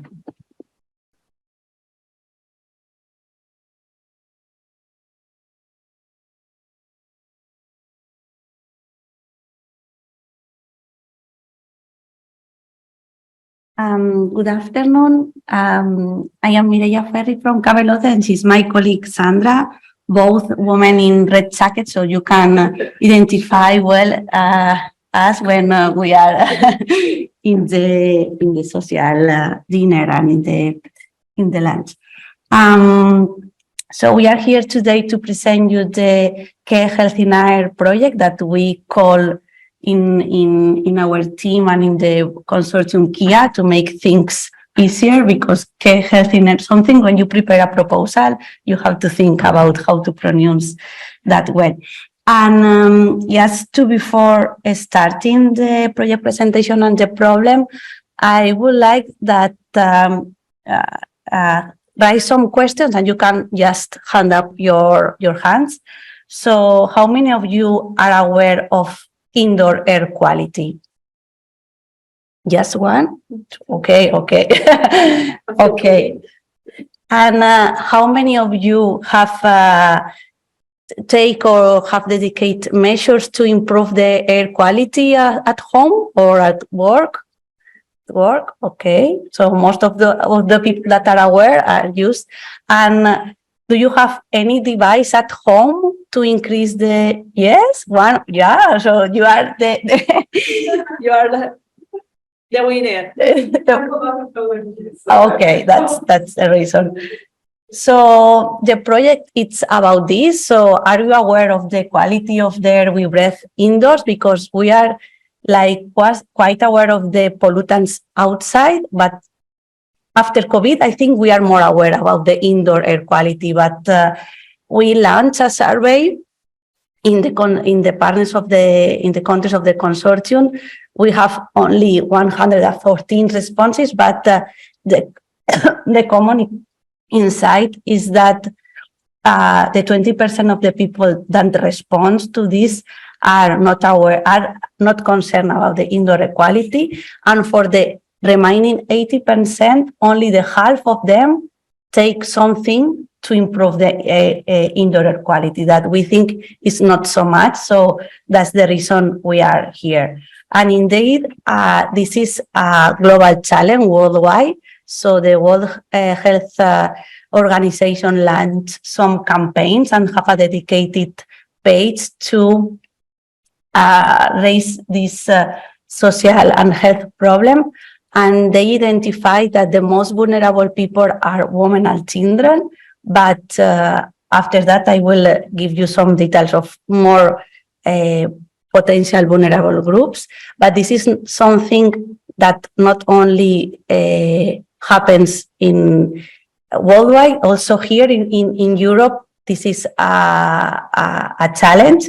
And some of the deaths are also related to the poor indoor air quality, and mainly because the fuel that some use in Central and East Europe for cooking or heating inside homes cause these kinds of pollutants that are extremely bad for health. But this is something that is not deeply at scientific level research, and that's the reason we are here. I will explain you later.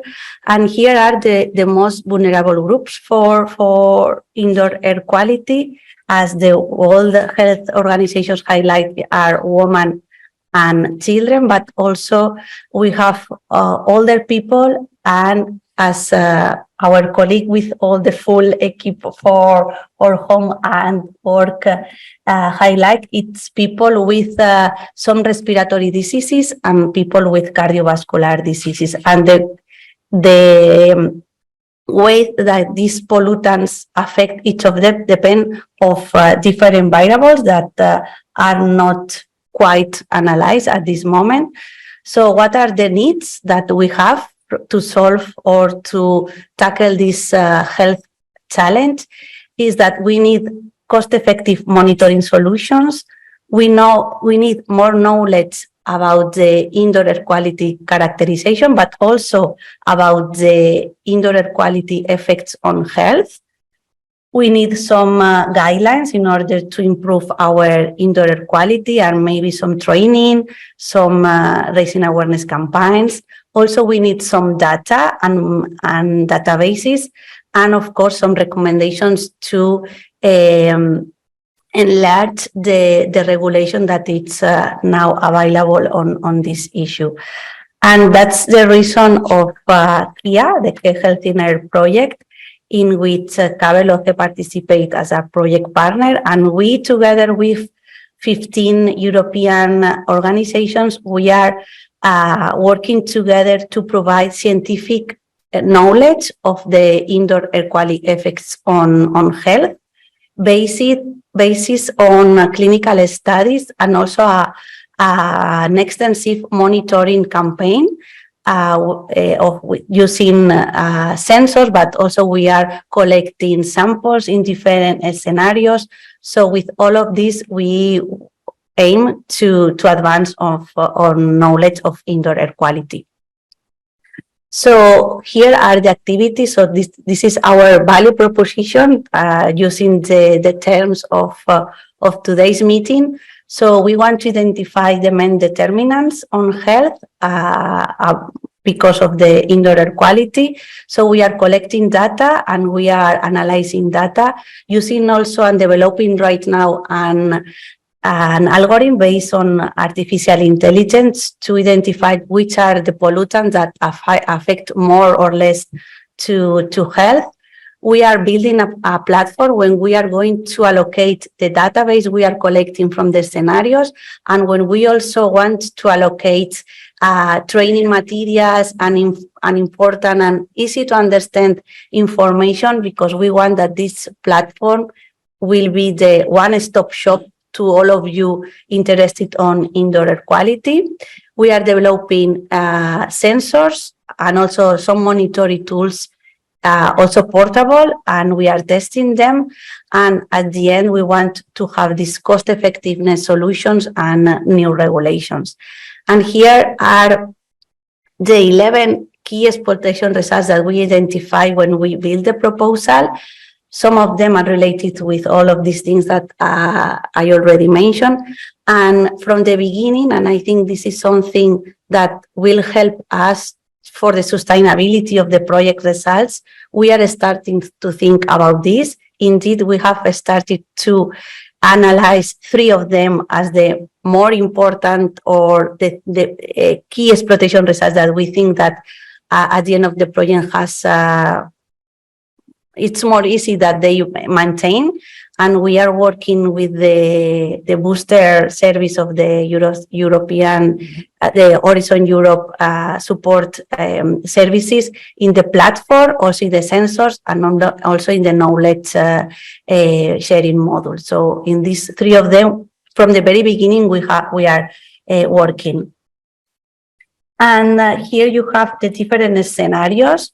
We have 5 pilots, but in total 10 scenarios, because we have hospitals, we have schools, we have canteens, we have homes, and our idea is to combine, and we are combining, in fact, continuous sensor monitoring to have this data on indoor air pollutions.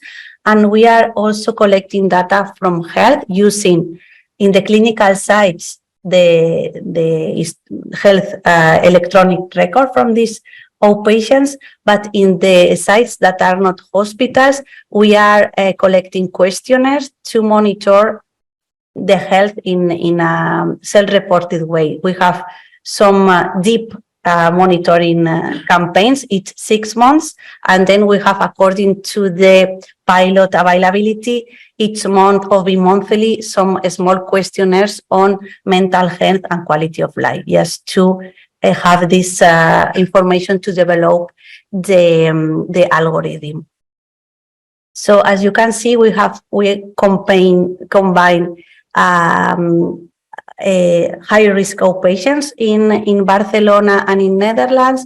We one minute, with children and schools and students in the university and workers in different places. And here our impact, envision impact. So we want to have more user-friendly information and resources to improve indoor air quality. And we want to impact also in the quadruple helix, giving citizens information, industry new market opportunities, researchers new data, and policymakers new data and information to take the best informed decisions. And as we are just starting with the data collection, we are at the beginning of the extracting some conclusions, so we cannot give you some more information, but we have implementing the sensors, agree on the questionnaires to collect the self-reported data on health. So we are also starting to implement some raising awareness campaigns and things like that. And just keep you posted in order to have more information about the project.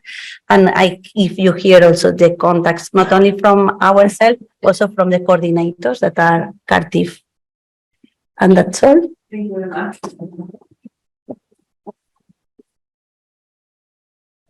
Yeah. Let's see. Now.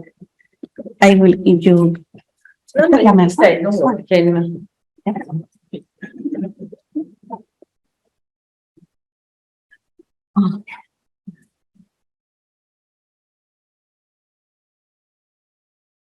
See if it works.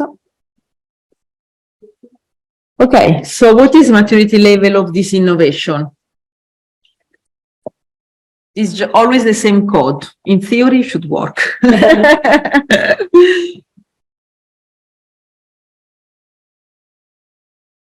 How do you consider it?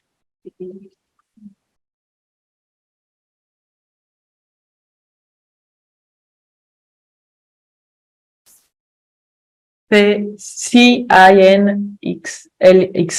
because I see people that are discussing. Okay, very good. So the majority see you more in level 1, that is, I think, is one. There are some enthusiastic that see you in level 3, and in some cases they see you already that you are going towards level 2. Okay, that's good. Any more input? Okay, so you are stronger in level 1. That's good. That's interesting. So what are the factors that you consider that influence most the implementation, adoption, scale up of the presented innovation? Maybe in this case, we should talk about citizens in general instead of patients, but in any case, citizen voice, for sure is relevant. And then we can have also other elements.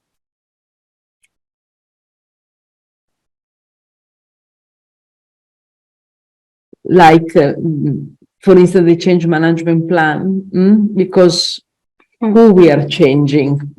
That's so to me, this is something, okay, very good. So now we start to see. Very interesting, state-of-the-art analysis. Here is the first time that we see that it's getting a stronger score. But now it's lowering.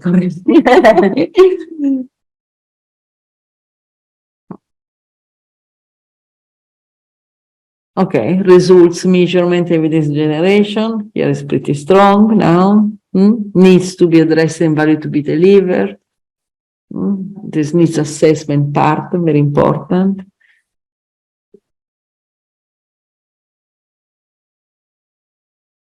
citizen voice, and then also state of the art is a strong element. What are the competitors doing? Are they delivering a value similar to yours? How you can compare to them?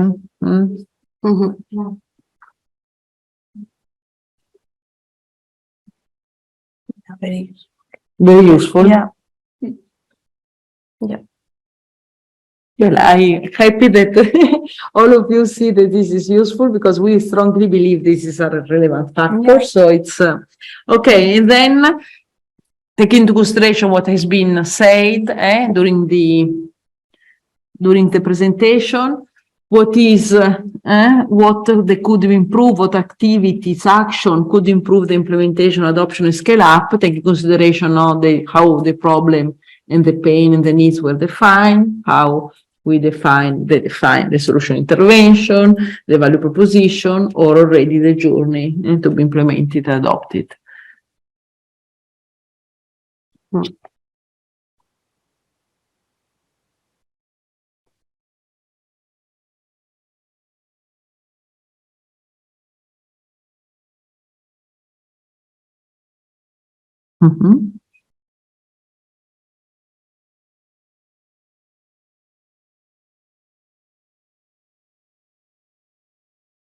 Okay, we already see that this need is can be reinforced, with environmental impact, with initiative, combination with initiatives around outdoor air. There are places where problems related are highly sensitive. Hospital and care center places. There are places where problems related are higher sensitive. Very, very important, very interesting. Hospital care centers. It is crucial to start creating awareness in the population. Clearly state the value proposition, because this is a high competitive market. Business model need to be more evident.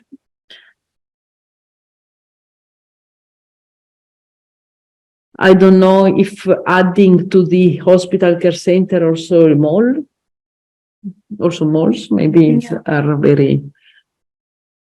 We have the market here in Barcelona. But it's not the same because it's an open market. No, a mall is where you don't have real windows.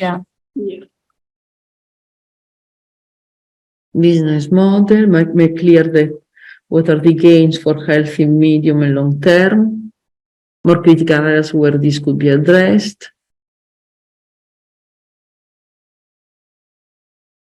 Different validation sites with very clear outcomes, advocacy campaign. So here clearly, okay, they're getting enthusiastic. Yeah. I don't know if you want to take a picture. But we will share. We will share. But I don't think when we share is so nice with colors. Because we can export in Excel sheet, so this is nice. It's not the same. Okay, thank you. And then the last one, what can I offer?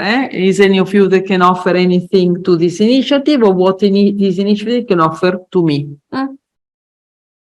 If you want to participate, very good. Already we have preconceived to say per conference respect to the in Valencia. This is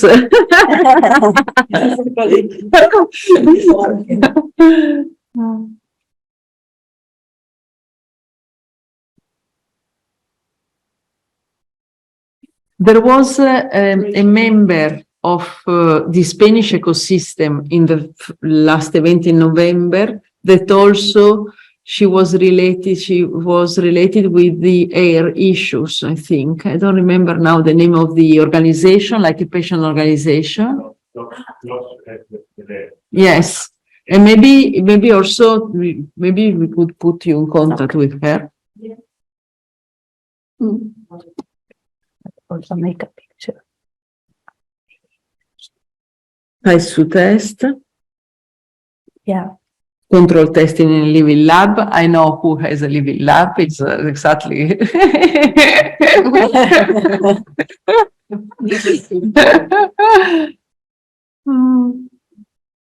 Raise awareness. Okay.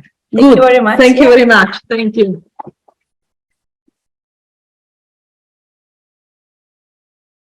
Okay, so next one is harmonics. Carlos Molina and Valdebron. Okay, 1 second that I show you the slide. Good. Yeah. You can use this one. Thank you. So thank you very much. Thank you for the invitation to participate in this event and share with you not only the design and the proposal of harmonics, also the results of this project, because this is the third year of this European funded project. So I'm Carlos Molina, stroke neurologist at Vallebron Hospital in Barcelona, and also the PI of this project, harmonics, and also the co-founder of Nora Health. It's a platform, digital platform for patient follow-up and efficiently capture outcome data. So as maybe you are familiar, all of you are familiar with stroke. Stroke is the major cause of death and severe disability worldwide. Actually, it's the first cause of death in women in Spain and in Europe. And also about 1.5 million European citizens suffer from stroke and 9 million stroke survivors per year. And this accumulates year after year. So this is a big problem. So the thing is that over the last years, so last 2 decades, so the focus has been really strong in the acute phase of a stroke, the pre-hospital setting, the telemedicine, how to get the patient as soon as possible the ER to treat the patient. But little attention has been paid to the transition to the post-hospital care. This is a process of care starting in the ER and ending up at the end of the change of recovery beyond 3 months after stroke. And this problem, this fragmentation of care was a real problem. It's still a real problem, but we are solving that thanks to harmonics, to smooth this transition from hospitalization to post-hospital care. So a stroke patient has 3 major needs: is rehabilitation needs, social needs, that's very important, and also clinical needs. So what is the solution? The solution is harmonics, is to create an ecosystem beyond just one hospital, is to create a network of hospitals, harmonizing the protocol of care, so streamline the continuum of care along the care pathway, not only the pre-hospital, but also the ER, the in-hospital care, and also the post-hospitalization. So it's important that the main pain need was the lack of communication between patients and healthcare professionals at discharge. This is a real problem. So if you go to when you are discharged from the hospital, you have to call the GP. The GP is calling the hospital. Nobody knows you. Where is your story? There is a lack of operability of the healthcare system. So this is a real problem. We need to strengthen and reinforce the communication with the patient and healthcare professional with this digital application called Nora, which is a hybrid solution. Hybrid is important, is the word for the next 5 to 10 years. It's not fully digitalized, so you need a person behind that that gives you a proper answer. It's not a chatbot, it's a person behind that. So also harmonics, with this platform, we collect systematically outcome data, and this outcome data is centralized in a registry, and also this registry and this valuable information of patient follow-up is used for proposing innovating value-based payment models. So for that, we need to harmonize the process of care in all the hospital in the harmonics ecosystem. So it's harmonics because it's hospitals of the Institut Català de la Salut, 5 hospitals plus hospitals in Portugal, also in the Basque Country, and in Leuven in Belgium. So this is how we harmonize the process of care together with other companies, with companies such as Siemens, and also Roche is in charge of the change management, and Nora streamline the patient follow-up. So it's a digital application, it's a spin-off of the Vallebron Institute of Research. We identify that the main problem, as mentioned by Deemer, is the treatment adherence for stroke patients and for other cardiovascular patients. So we identify a way how to improve the treatment adherence by accompanying the patient along the process and with some reminders. He has a digital reminders of he or she forgot the treatment. You have a reminder of that you have to take the medication. Also very efficient to control risk factors, and also telerehabilitation, patient education, very individualized and personalized plans, and it's very efficient to collect outcome data, in particular in CROMs and premise. Also integrate wearable information into the platform. How it works is not just fully digital. We have a person behind that is a case manager. A case manager is essential. It's a member of the team in the hospital. Could be a occupational therapist or a nurse that follow up the patient. We need to adapt to the patient needs. If the patient has no digital skills, you just contact by phone, but the data is there. So it's in 30% of cases, we use the phone contact instead of the application instead of the patient. So they are all patients or the caregiver have no the digital skills or need to adapt or adjust to these needs. And we collect, as you can see, the outcome data day 7, 30, and day 90 after stroke. And this information is integrated into the electronic and medical records. The good thing is that we have a dashboard for the healthcare professional. Dashboard that is uploaded weekly. So this information is provided by or is for all the healthcare professional can check the inclusion of patients. In 3 years, we include more than 5,000 patients. Stroke patients is represent 85% of all stroke admissions in this harmonics ecosystem. So it's very accurate. Of course, also who are very disabled or die are not represented here. And you can see the benchmark of the results of the inclusion. This is the recurrent stroke within the first month after stroke. Also the rate of readmission. You can see here, 45% are fully follow up with the application. It means that 55% are contacted by other means. This is the reality. This is not just as fully digitalized. Everybody will use it. This is the level of adoption. And it's increasing. If you categorize different areas, different countries. So Portugal is different than Catalonia, and Catalonia is different than Leuven. Leuven has a highest rate of adoption. That is very important when you think about a solution that is dealing with patients and the patient characteristics. And you can see the data here about the outcome data, the PREMS at 3 months, also the ranking according to stroke severity. You can see the level of PROMs, and we achieve all this goal to have the lower level of poor PROMs in this population, and we validate that and standardize the collection of PROMs, means the outcome data in these patients. And we want to look at, for instance, a subset patient with the more severe stroke that received mechanical thrombectomy. So you can see here different stroke severity and what is the outcome.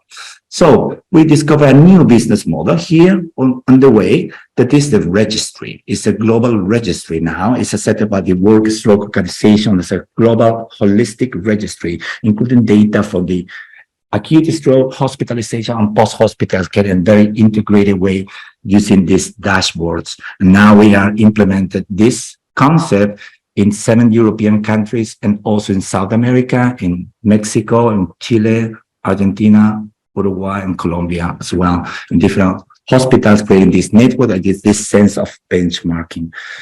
You can see here treatment adherence. Also in real life, different hospitals, different level of treatment adherence, polymedicated patients or patients who receive just one single medication, how it maintains over time. Maybe treatment adherence, get treatment adherence for 3 months, it's easy. It's challenging to have that at 1 year or 3 years after stroke, because patients, they feel that they are okay and they just live to take the medication. And you can see here also the treatment adherence also for different regimens. This is also a value proposal for the industry, that they need to know, to get aggregated data about what is the adherence. This is part of the business model that BIMER also commented. So this interests us. Different stakeholders are interested in this information, accurate information, real life information for marketing and also for decision making. These are the results of Harmonics. This is the 3rd year. So we are targeting 6,000 patients. We are close to that. So close to finish and close the project and start a new one, which is the nodal registry. Thank you.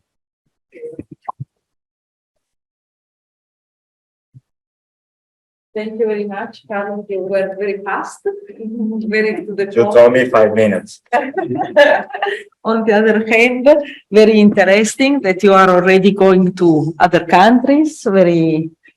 So here, most probably we are beyond level 1, no? As we were saying before. So it's very, very nice, all the work you're doing in Val d'Hebron and really across Europe and across the world. Okay, so when we talk about the maturity of this innovation, clearly this innovation is already implemented. This was clear from the presentation. And so most probably what did you believe where we are with this innovation? What Carlo transmitted to us with his presentation, that we are most probably we are going either from level 2 to level 3, or already we are already level 3. Still, most probably there are small things not to leverage on, but clearly this is a very mature innovation.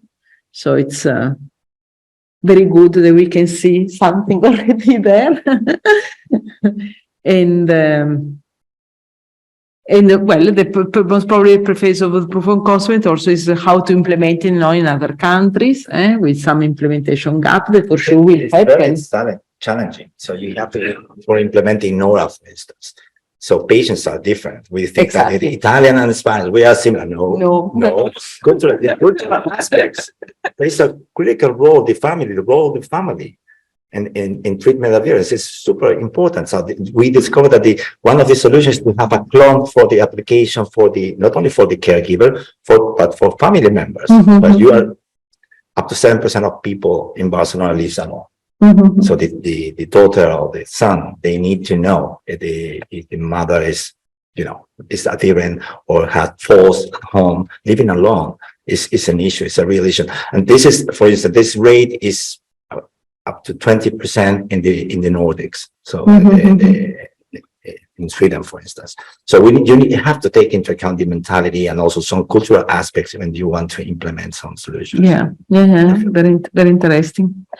Thank you. And so what are the factors that you consider that influence most the implementation, adoption, and now I would say scale up of the present innovation? If we are already mature innovation, let's think about now in the phase of adoption and scale up, because I think that this is key, is critical in this moment for the project.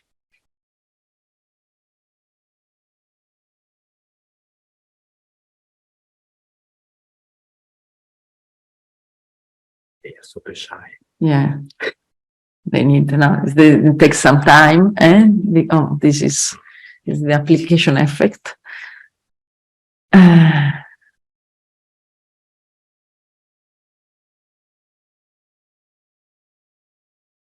So how you consider maybe exactly, very good. So we start to see exactly, we start to see that at the bottom, at the bottom we have higher scores. We have the current reimbursement model, maybe, or the results clearly, the evidence generation, that's very relevant. The preparedness level of the implementers and the adopters. Who is adopting it is prepared to adopt what you are proposing is a change completely for them. So this needs really to take into account. You have to think about the end user from the very beginning. Just when you start designing the concept, you have to think who's going to use it and how they are going to use it. This is the problem. Exactly. How we change their care path in their system, in their healthcare provider. What kind of healthcare professional will use it? It's a physician, it's a nurse, it's an occupational therapist. And so this is a change management plan also has a high score, clear the patient voice and multi team. By the way, it's interesting because still exactly this the part of the bottom when innovations are more mature is getting more points. That is normal, natural, because also market business maturity, procurement process for innovation, risk sharing agreement, outcome-based payments. So this is exactly what you need. We need carefully now to think about in this last part of the project. I'm looking at I'm so sorry. The AQuAS is part. So this gives us also insights. That's interesting. Thank you very much because this is very interesting. And so taking in consideration this, this innovation, how we implemented, adopted, and scale up, what insights or action or activity could improve? Right now, we could this potential scale up in other country or adoption in other country, in other healthcare providers. And also, I didn't mention that we have projects not only in the stroke field, but also in other chronic conditions, in diabetes, in atrial fibrillation. It's very similar, the process of care compared to stroke. Also, in patients with pre-dialysis. Pre-dialysis. Yeah. Okay. You can adapt the solution to the process, not the other way around. It's not this to fit this exactly, solution. Exactly, because you customize the solution to different use cases. So objective measurements, but clearly this is a prompts exercise, so it's a solution. So this is objective measure, but it's through physical activity, maybe sleep also maybe can be interesting, who knows, sensitivity heuristic improvements, lack of coordination among different actors needs. Okay, this is exactly what is addressing. Could the results be used to identify hospitals more affected by quality problems? That's interesting idea. Yeah. Because there's the thing of the KPIs. When you start a project, the KPIs are like eyeballing. No, I think it's going to be 30%. But the reality, when you have the data, you have to reshape the KPIs. So we have an improvement cycle every 6 months. That's why we try to reshape to reality. This is the reality of KPIs, of problems, of prems that we expect 3 months after a stroke. That's why, and this is important for I think the power of benchmarking with all the hospitals to see, okay, they are doing better, so we compete for the better outcomes and not for how many patients you get. It's how good they are. That is part of the value proposal. Exactly. That's very interesting. Use results to better assess also adherence to guidelines and treatments. Exactly. Interoperability. Okay. And use variable data to strengthen the value proposition for scale up. Very good. Importance to see variability of the process based on different features to allow personalized care. This is a really good question. Really good point, because the good thing with the stroke is relatively low variability compared to cancer, for instance. Cancer is highly variable, but not the stroke. So you have severe, moderate, and mild stroke. And we got very well-defined pathways. So it's easier to start with stroke, and we look for this kind of process of care use cases that are more prone to that. Maybe artificial intelligence may help you to segment better the high variable process of care that is for cancer, for instance. Every patient is completely different than the next one. So that's why. And that's why we started with stroke, which is relatively easy to predefine the process of care and the pathways. Low variability. High volume, low variability. And then do more dissemination and engagement patient activities. I think that maybe could be also, why not, I take this, but I would add the citizens. The citizens should be more aware about this, most probably. This could be a demand coming also from the citizens, no? At the citizen level, in primary prevention, what we call in cardiovascular disease in general, including stroke, primary prevention, this stuff is really difficult. So you can just advertise the signs or symptoms of a stroke, what to do, how to improve your health, overall health, and good health habits.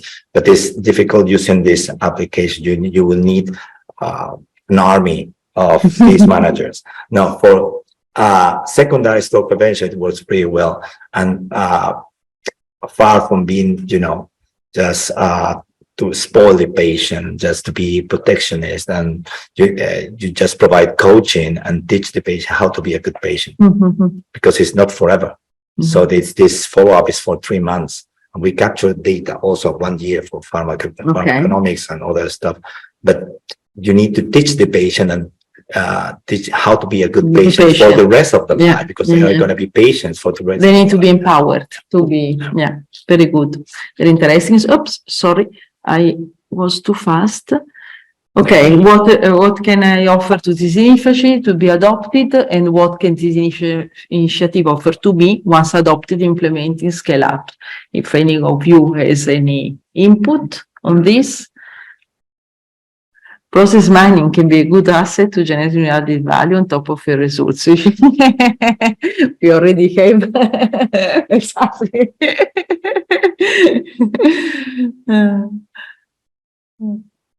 A potential provider for process mining. Outcome-based evidence generation to convince payer towards new reimbursement model. Very good.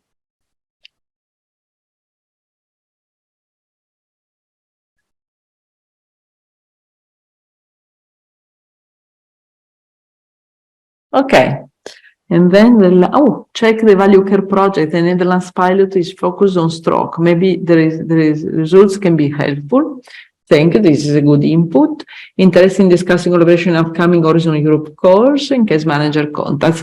Okay, this is please so contact him directly if you have you want to collaborate with him in further projects. Thank you very much. Thank you.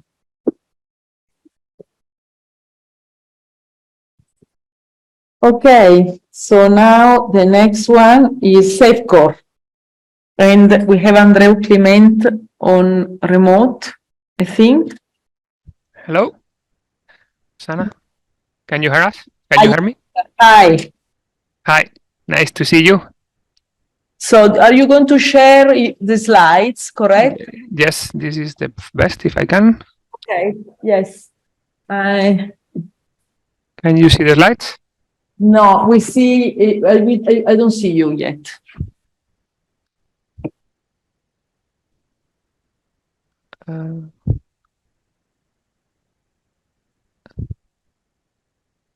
While they connect the slides, thank you very much for the invitation. I'm sorry for not being there connected.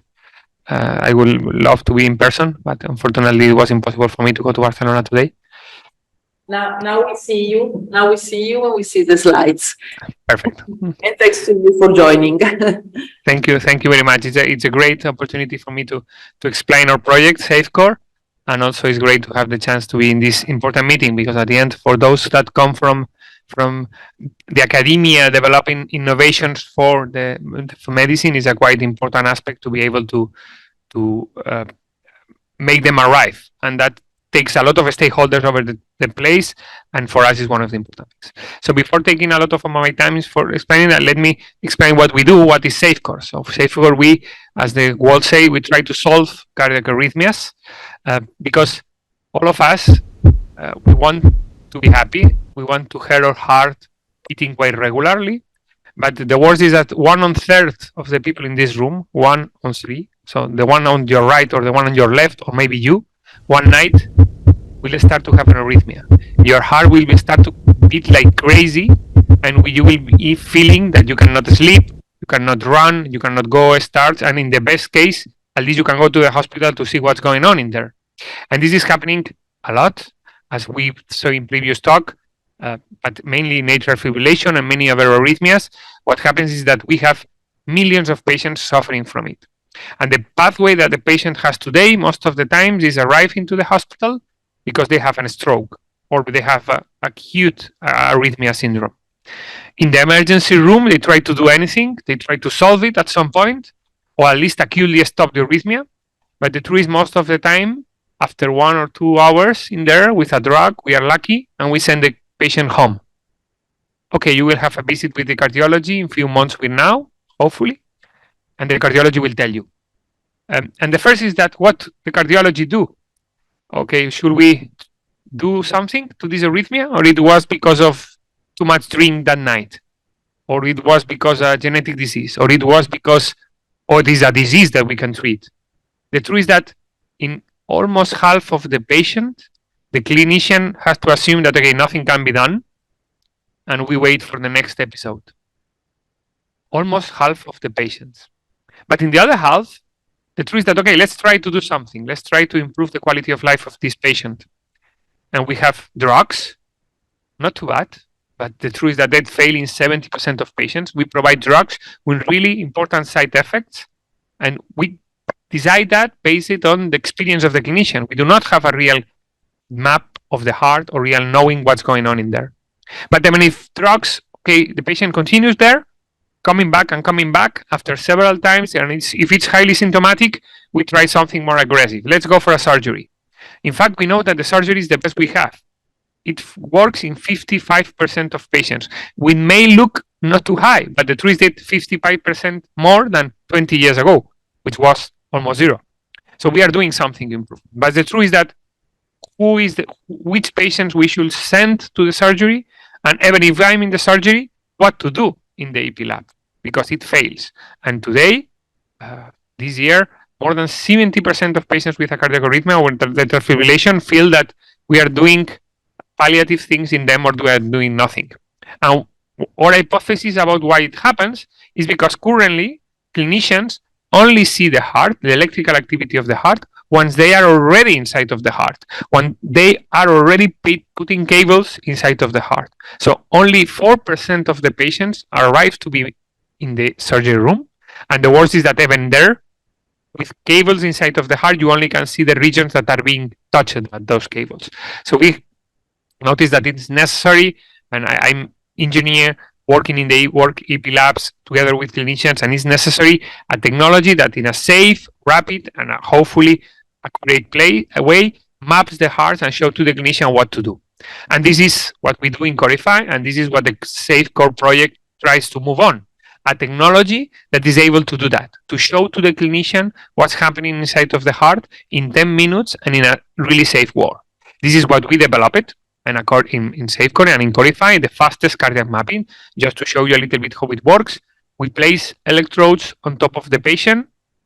From those electrodes, the system records the electrical activity in all those points, and from those points automatically generates the geometry of the patient, the electrical activity of the heart, and shows to the clinician what's going on inside of the heart, in every single point of the heart. This is something that we developed, and it's currently being used even inside of the surgery room to see in real time the global activity before putting the catheters inside of the heart, but even when you have the catheters inside of the heart. We are the satellite of that. So this is a technology that can be used in the surgery room, but also in any regular visit to the cardiologist. So basically we want to change, and we are trying to change that patient journey by, once the patient has an arrhythmia, the clinician can see the heart, can see how probable is that the treatment works or not, and then chooses, okay, it's not needed to do anything. That's great, but we don't want the patient to come back in 3 weeks from now. We can choose drugs, or we can make a surgery and make sure that it will work. That's the goal of the project.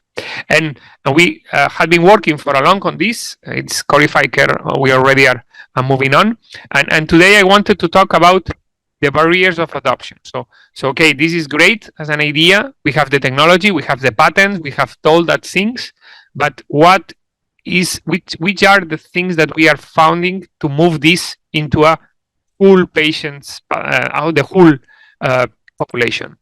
The first, of course, is that every time that you have an innovation in mind, you need to be sure that you are able to move from that prototype to a technology, to really something that can be used without the engineers that developed it, and hopefully in every single hospital around of the world, even with the people that easily wait to use it. For us, it took a lot of time.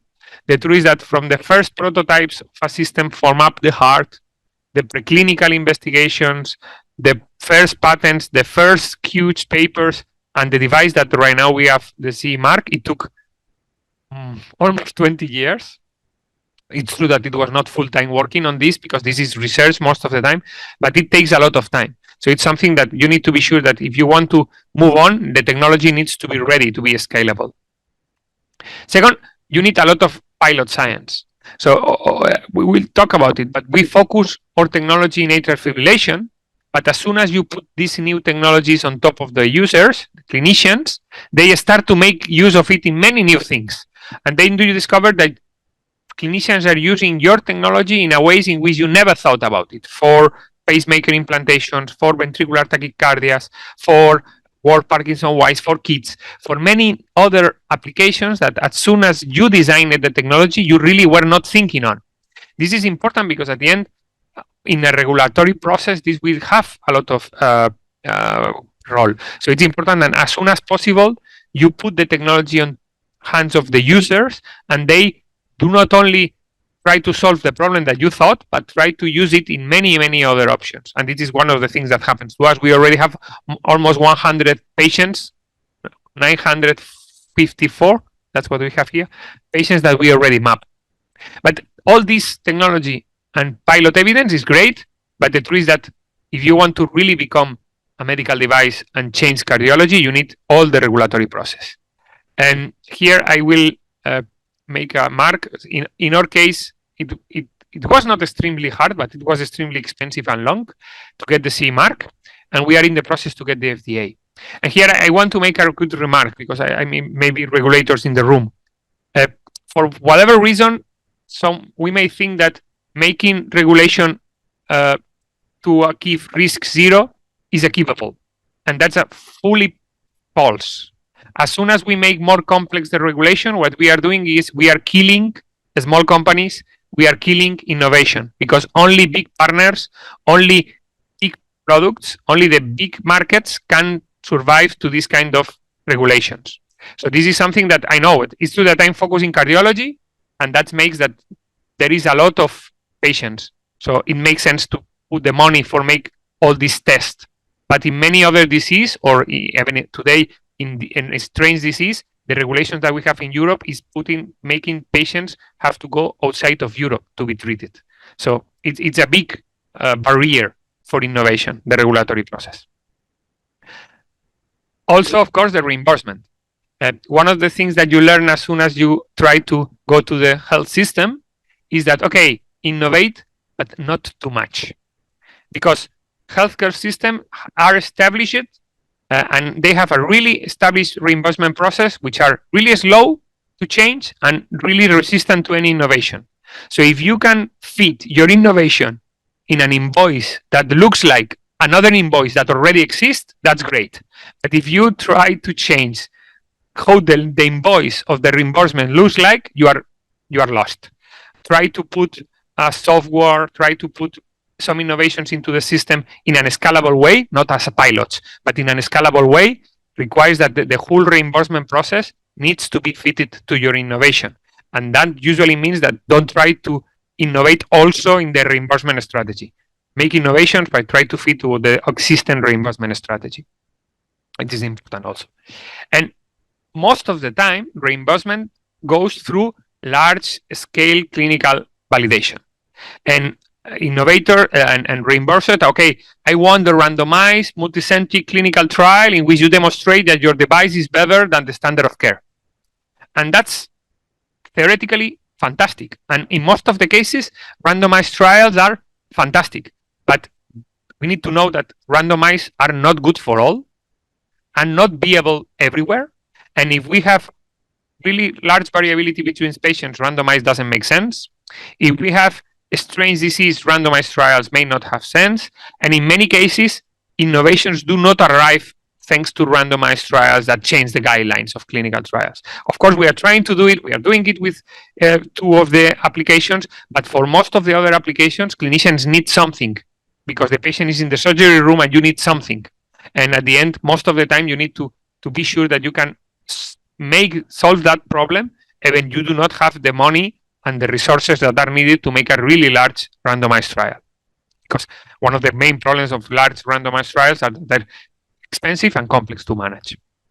And going to the edge, one of the parts that usually is masked, which is, okay, I'm able to do it, but how many times? How can I scale up my medical device? Sometimes it looks like a software is easy, but the truth is that even software is complex to scale up. If you really need to scale up, you need a platform. In our case, we are invested by Mondragon Group in Spain, and they are the ones that are making us scale up and being able to be in many, many hospitals. But this is a complex process that needs to be designed from the beginning.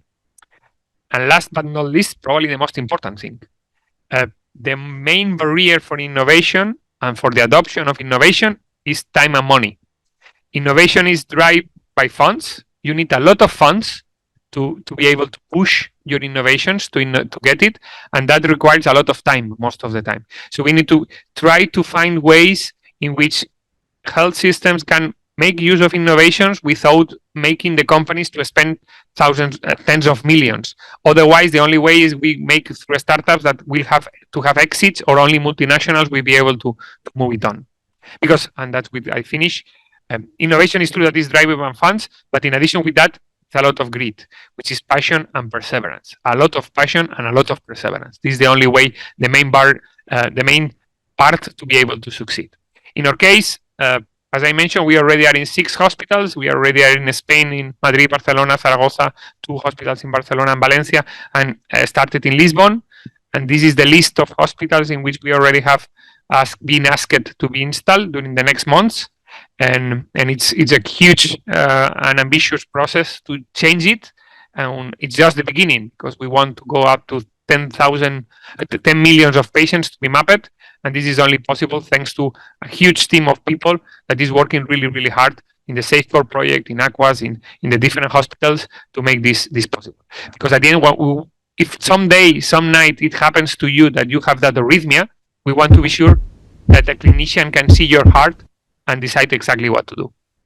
So Thank you very much. Thank you very much. Thank you for your passion, because clearly demonstrating it with this presentation. And so let's go now to book lab. So taking into consideration what Andreu just presented, what do you think it is the maturity level of this innovation? Thinking about, or just the last few slides already, I think we can have an idea that it could be already maybe ready to be adopted, maybe level 3, but still we see that there are signs that is not so mature. Maybe we can do from level 2 to level 3, maybe who knows, level 2. What do you think?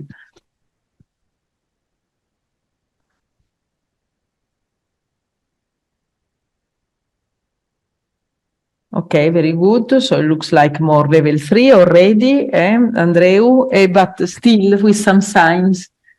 I would like to say that it's in level 3, but I don't think so. I don't think either. I don't think so.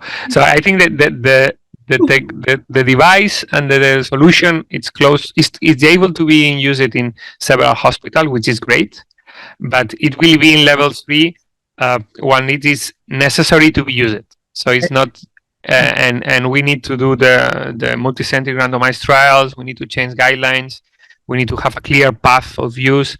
And at the end, it needs to become strange that it is not in the hospital every day. That's what will, from my point of view. Yes. That will happen soon, but not yet.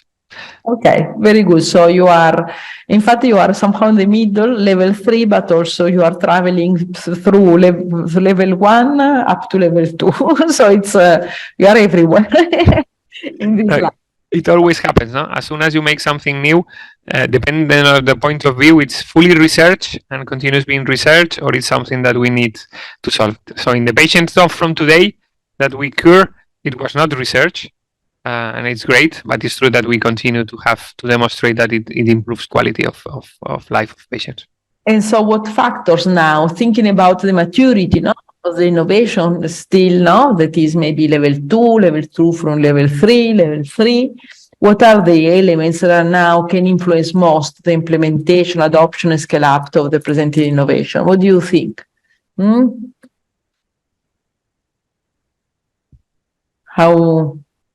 What are your suggestions?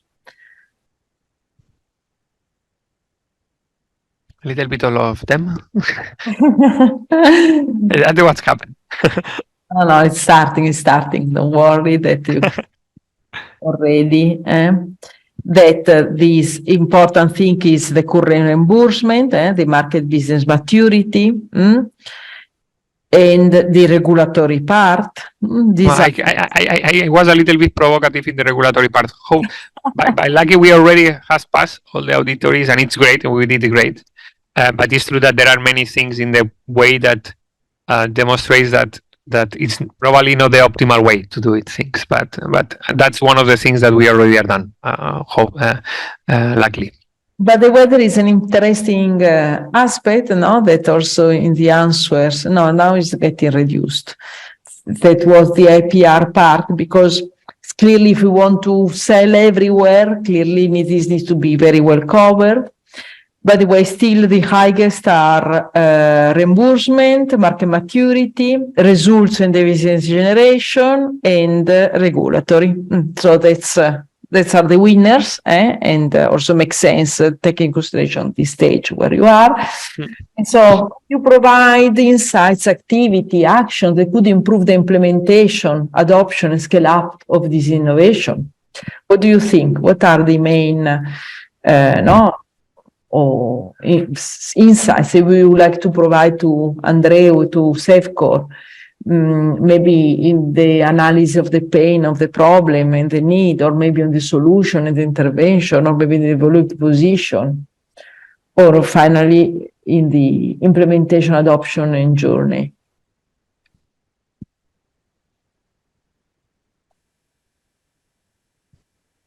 Exactly, there is a clear heterogeneity of uses, application in several areas and cases, so that's is relevant. So you need either to focus or to make sure that the heterogeneity is taken into consideration in an appropriate way. Wow, they are also looking at the reusability and disposability of the device. Important point. Multiple roads to adoption in each case.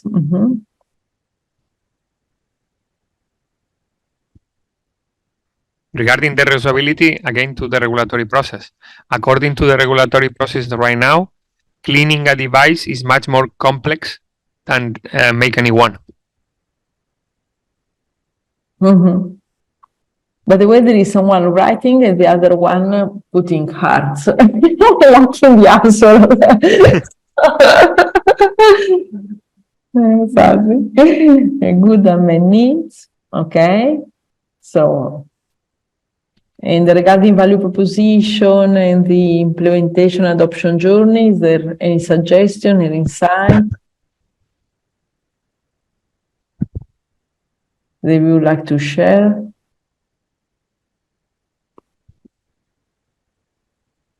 I see people writing. Okay, regulatory interoperability, non-invasive device versus current practice, that's clearly a value proposition.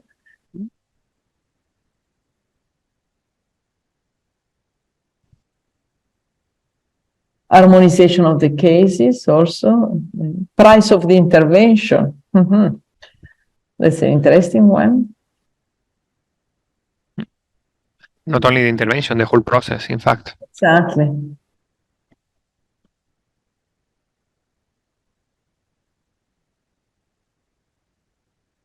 Okay, 8 seconds to go. And so the next one is multiple markets adoption. Also, that's the last one, but also very interesting, because for sure you need to take consideration that not all the markets are equals, and so also the plan for this adoption in different markets. And then we have what can I offer to this initiative to be adopted, implemented, scale up, and what can this initiative offer to me once adopted, implemented, scale up. Anything you would like to share with Safecore?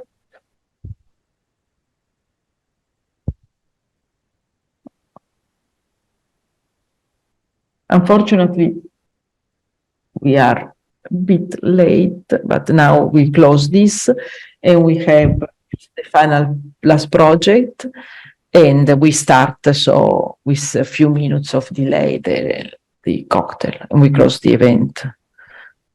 Could the device measurement be used to validate electrophysiology computational model? This is you. Good point. I see already a collaboration, Andreu, with in silico trials. That is an SME that is the next speaker. So, My colleague was more cardiovascular. Yeah,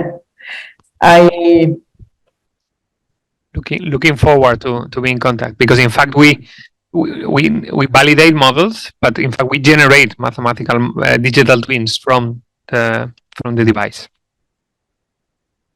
interesting to picture the road to market. Okay, so someone is offering to go with you to picture the road to market. So I don't know who is, but Sure. Maybe you should contact. Sure. I share my email in the email, but in the presentation. But if you don't have it, do not hesitate to contact me, please. Okay, very good. Thank you very much, Andreu, and Thank you very much. thank you. Bye. Congratulations for the great event. Okay, so the next one is Brain Teaser. That, by the way, we know each other virtually, no? Because other project that is not related with Brain Teaser. Okay. But with VPH Institute. Okay, so let's see. Brain Teaser. Vincenzo, the floor is yours.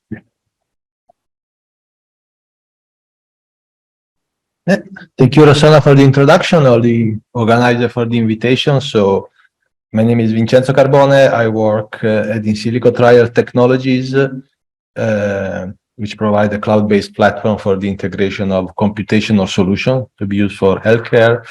And I have the role of innovation exploitation manager for the project Brain Teaser, whose aim is to bring artificial intelligence at home to patients for better care of ALS and multiple sclerosis diseases.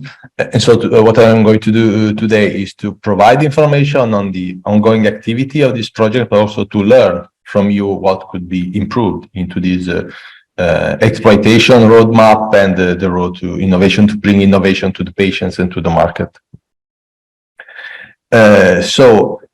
What is the need? What is the problem? So the Brain Teaser project starts focused on two specific neurological diseases, the amyotrophic lateral sclerosis and the multiple sclerosis. These diseases are characterized by multi-modality symptoms, and they are not always easy to track and to follow for the clinicians. The patients have an increasing need of care both at home and at the hospital. They can experience uncertainty on the pathway of the disease and the various timing, and they can face both psychological and economic burden, because it is estimated that the cost for patients and the former family of patients affected by this disease can be several tens of euros or dollars for each patient.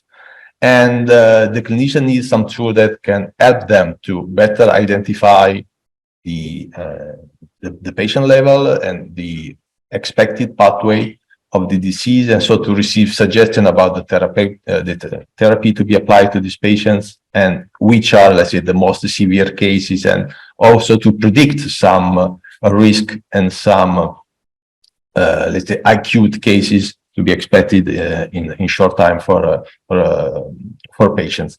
So the two diseases, ALS and MS, they are two of the most common motor neuron disease and autoimmune disorder that are related to the central neurological system.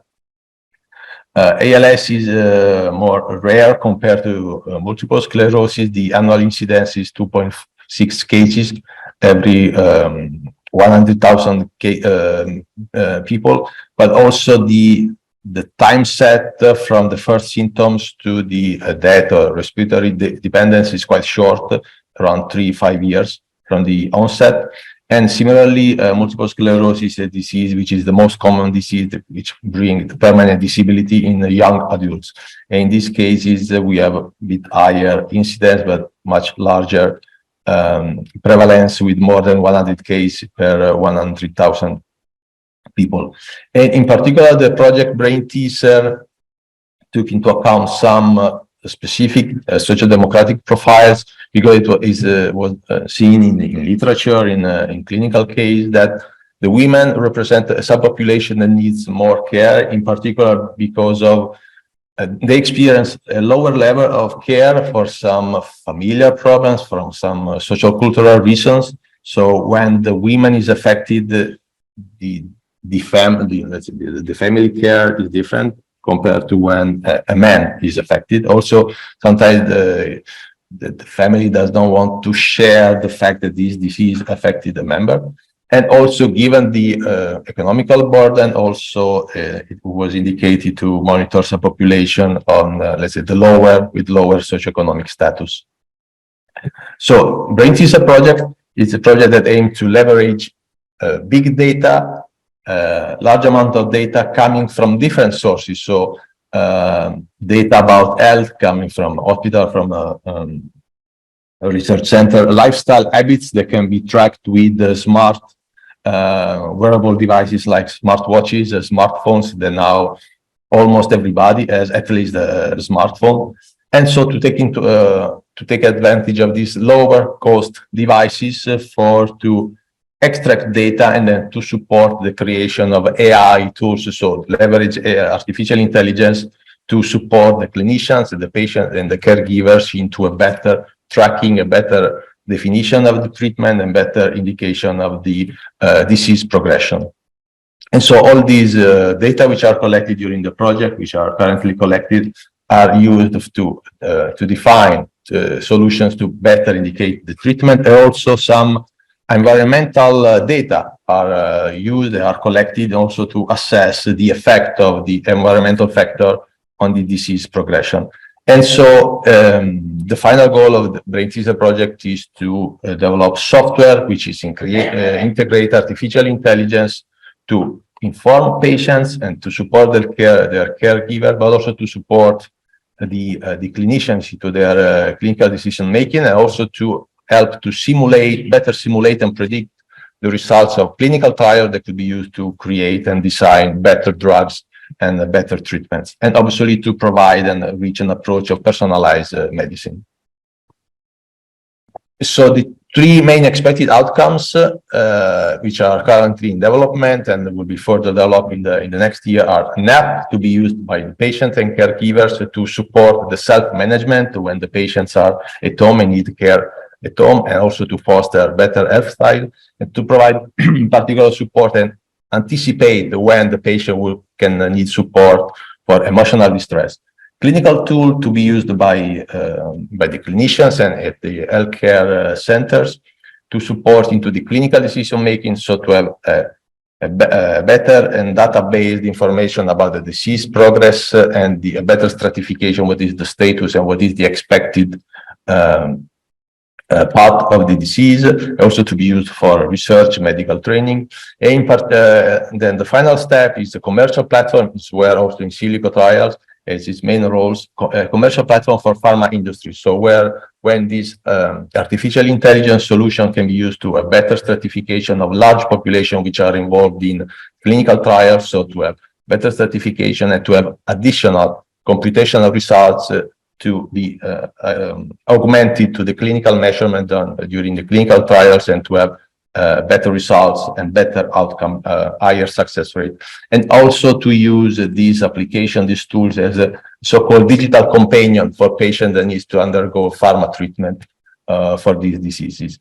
It's a quite big market. At the moment, there is a ongoing interest about the use of AI in the healthcare. The expected market is more than 10 billions, and expected to reach almost 40 billions by 2030. And also there is ongoing interest in the medical simulation fields, and also this market is expected to increase a lot. The various opportunities which were identified is that there is an ongoing interest and ongoing need to satisfy the patient safety and to reach personalized medicine. There is the growing geriatric population, so there will be a growing number of patients, and also a shortage in healthcare workforce. And the business model identifies for software as a service to leverage the cloud resources for these AI tools. And so the value proposition is to bring innovation by bringing easy to use AI tools which leverage all the various kind of data to bring better and more precise information for treatment definition to the current practice. An important thing, as was indicated in the previous talk, is also to address the request of a regulatory certification. When a software is created and represents a medical device, there are the specific certification requirement that needs to be addressed in order to show and prove that the software works as it is supposed to do and does not provide risk to the patients.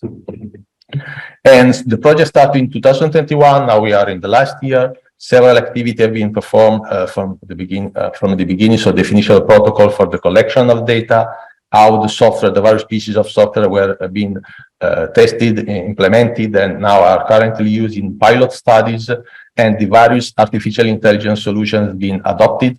Now in the final years, we are going to better define the various roadmap, in particular for the exploitation and the certification, so to better identify the market opportunities and the various pathway for to bring to the market and to the patients and to the hospital the results of this project.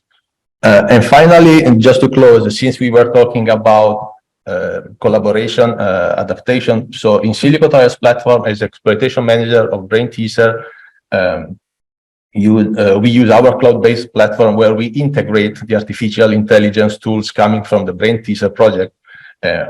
What we do with our platform is also it's open. We are open to partnership with other research center. We are involved in other European projects, but with the University Research Center, which have developed computational solutions, modeling and simulation, or artificial intelligence applied to healthcare, but they have problem with the scalability or to bring them to the market. We have created a huge worldwide research network where we support the scalability and to bring the market, to bring to patients or bring to industry the results of the computational analysis and artificial intelligence research, which have been funded and brought on for years. It was indicated in the deck before, but university or small research center, they don't may lack the capability, economical, also expertise, market capabilities to reach to the market. Thank you.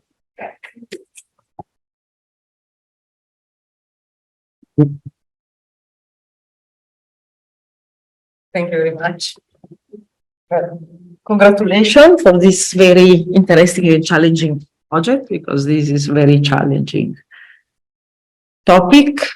And so let's see now, thanks to what you have just heard, how do you would you rate the maturity of this innovation? What do you think? We're talking about we have just the word justice looks like negative, but we are the first step still, no? From design to proof of concept. We have already, maybe we are going already to in an early adoption or multi-health provider adoption. We are already thinking about a system adoption.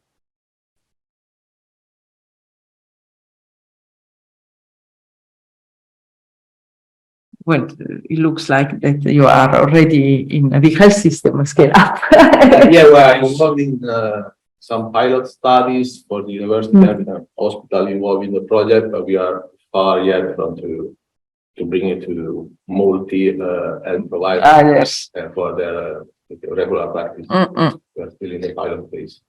Exactly. No, it's more early adoption. Maybe we can talk about early adoption. Yeah. Okay, good. So we are from the design to this early adoption.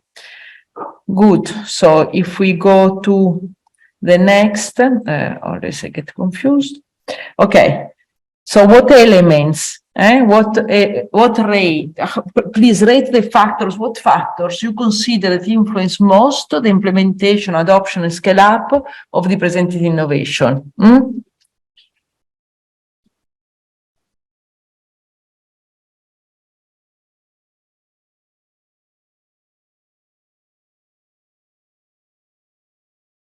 It's always taking a while, so don't worry. It's quite long. Yes, 15 is quite long.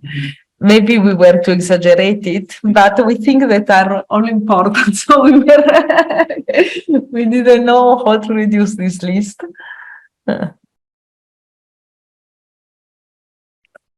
Okay, patient voice. No, now it's not so important. It was. Results measurement and evidence generation. That's clear. Yeah, one particular topic where the partners work is also for the explainability of the results of the AI tools, since AI can be considered as a black box. Yeah. Some results are coming out, but you don't know why, because there is not an equation behind it. So how the clinicians and also patients can interpret the results coming. The interpretation of the results, that's very important. Regulatory and legal adaptation, implication, MDR, no, medical device regulation, GDPR. And also, yeah, actually, I agree with the high rate of the investor and market interest. Because so the project starting with the goal of developing this app for the patients and clinicians. So we have identified that the pharma industry can have a big impact into adopting these tools for the for better stratification for the activity to design a clinical trial. It also can bring the resources for better integration, better iteration of the solution, also for the resources that will be needed for a certification regulation. Very interesting. And so you somehow also already identify, how to then commercial exploitation of this knowledge. So results, regulatory, patient voice, the part of the investor, we said, business case of the implementers, adopter, and alignment with institution, system strategy. Current reimbursement model, also this is a 4, multi-stakeholder value definition. So there is a big mix that in your case. That's interesting. Yeah, because it's a quite complex project that again the potential business cases are on the industry, but also on clinicians, patients. So it's now we need to better focus on some specific areas for the roadmap also when the project will finish. So if you want to provide some insights here for this project, Brain Teaser, what insights, activities, action you would like to propose that could improve implementation, adoption, and scale up of this innovation? Any insights you would like to propose? Applicability in cases of AI maturity intervention.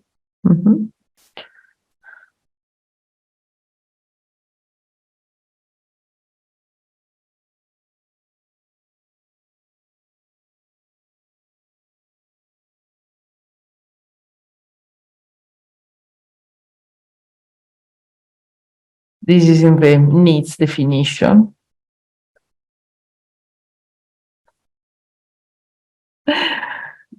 Anything that you would like to add?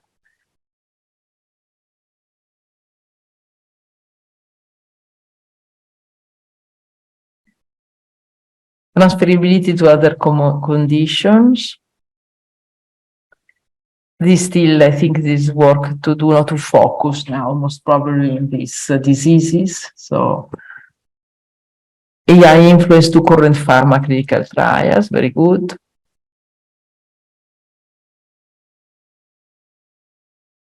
We just wrote a chapter about it. We just wrote a chapter about it in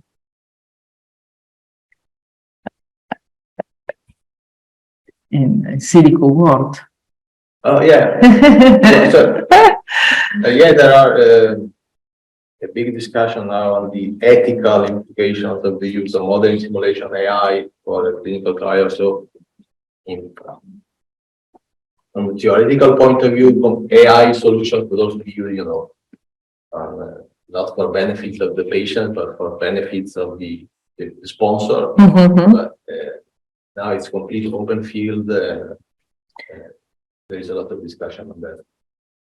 Applicability, viability, very good. Is viable to apply to all of this? That's a very interesting matter. If and the value of all the data generated, AI differential value versus other AI initiatives, also other initiatives in this field, by the way. Okay, good. We are just closing also this question. Very good, very interesting. And so now the last one. I moved too fast. What can I offer to this initiative to be adopted, implemented, scale up? What can this initiative offer to me once adopted, implemented, scale up? If is there anyone that wants to interact with the initiative somehow?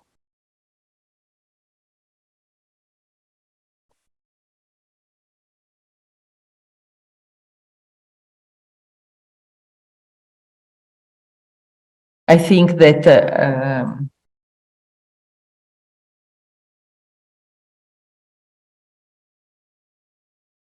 I don't know if anyone is replying to it. Any proposal?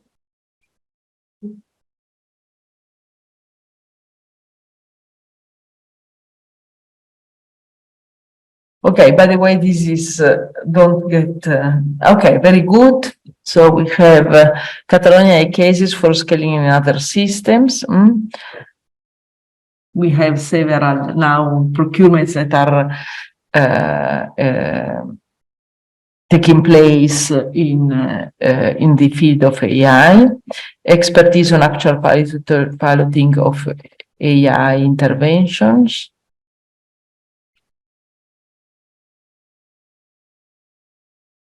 Okay, very interesting. So we can offer that. We don't know to who. Exactly. So this interesting to discuss collaborations in Europe. Okay, so who is writing all of this? The Catalonian cases we can talk because this is AQuAS who is leading this procurement activity, while the others we can please contact. So we can. Okay, very good. So we are done also with this. And before giving the words, thank you very much. Thank you. And before just closing the event, define with one word your takeaway from this event, and then Adriana, you can close. You can come with me if you want. And then we have already, in fact, the cocktail waiting for us. So it's, yeah.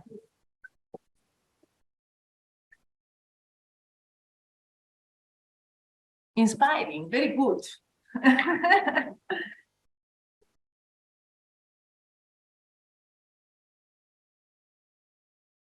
Adoptionability. This is you.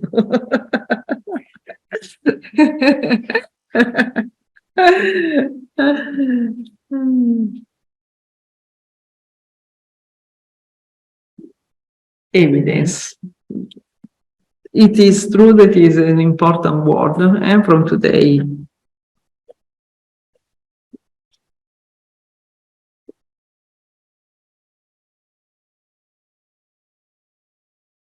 Okay, I think that if you, while people, maybe WhatsApp tired, Yeah, you there's a new one, but yeah, measurements. Measurements, very good. Yeah.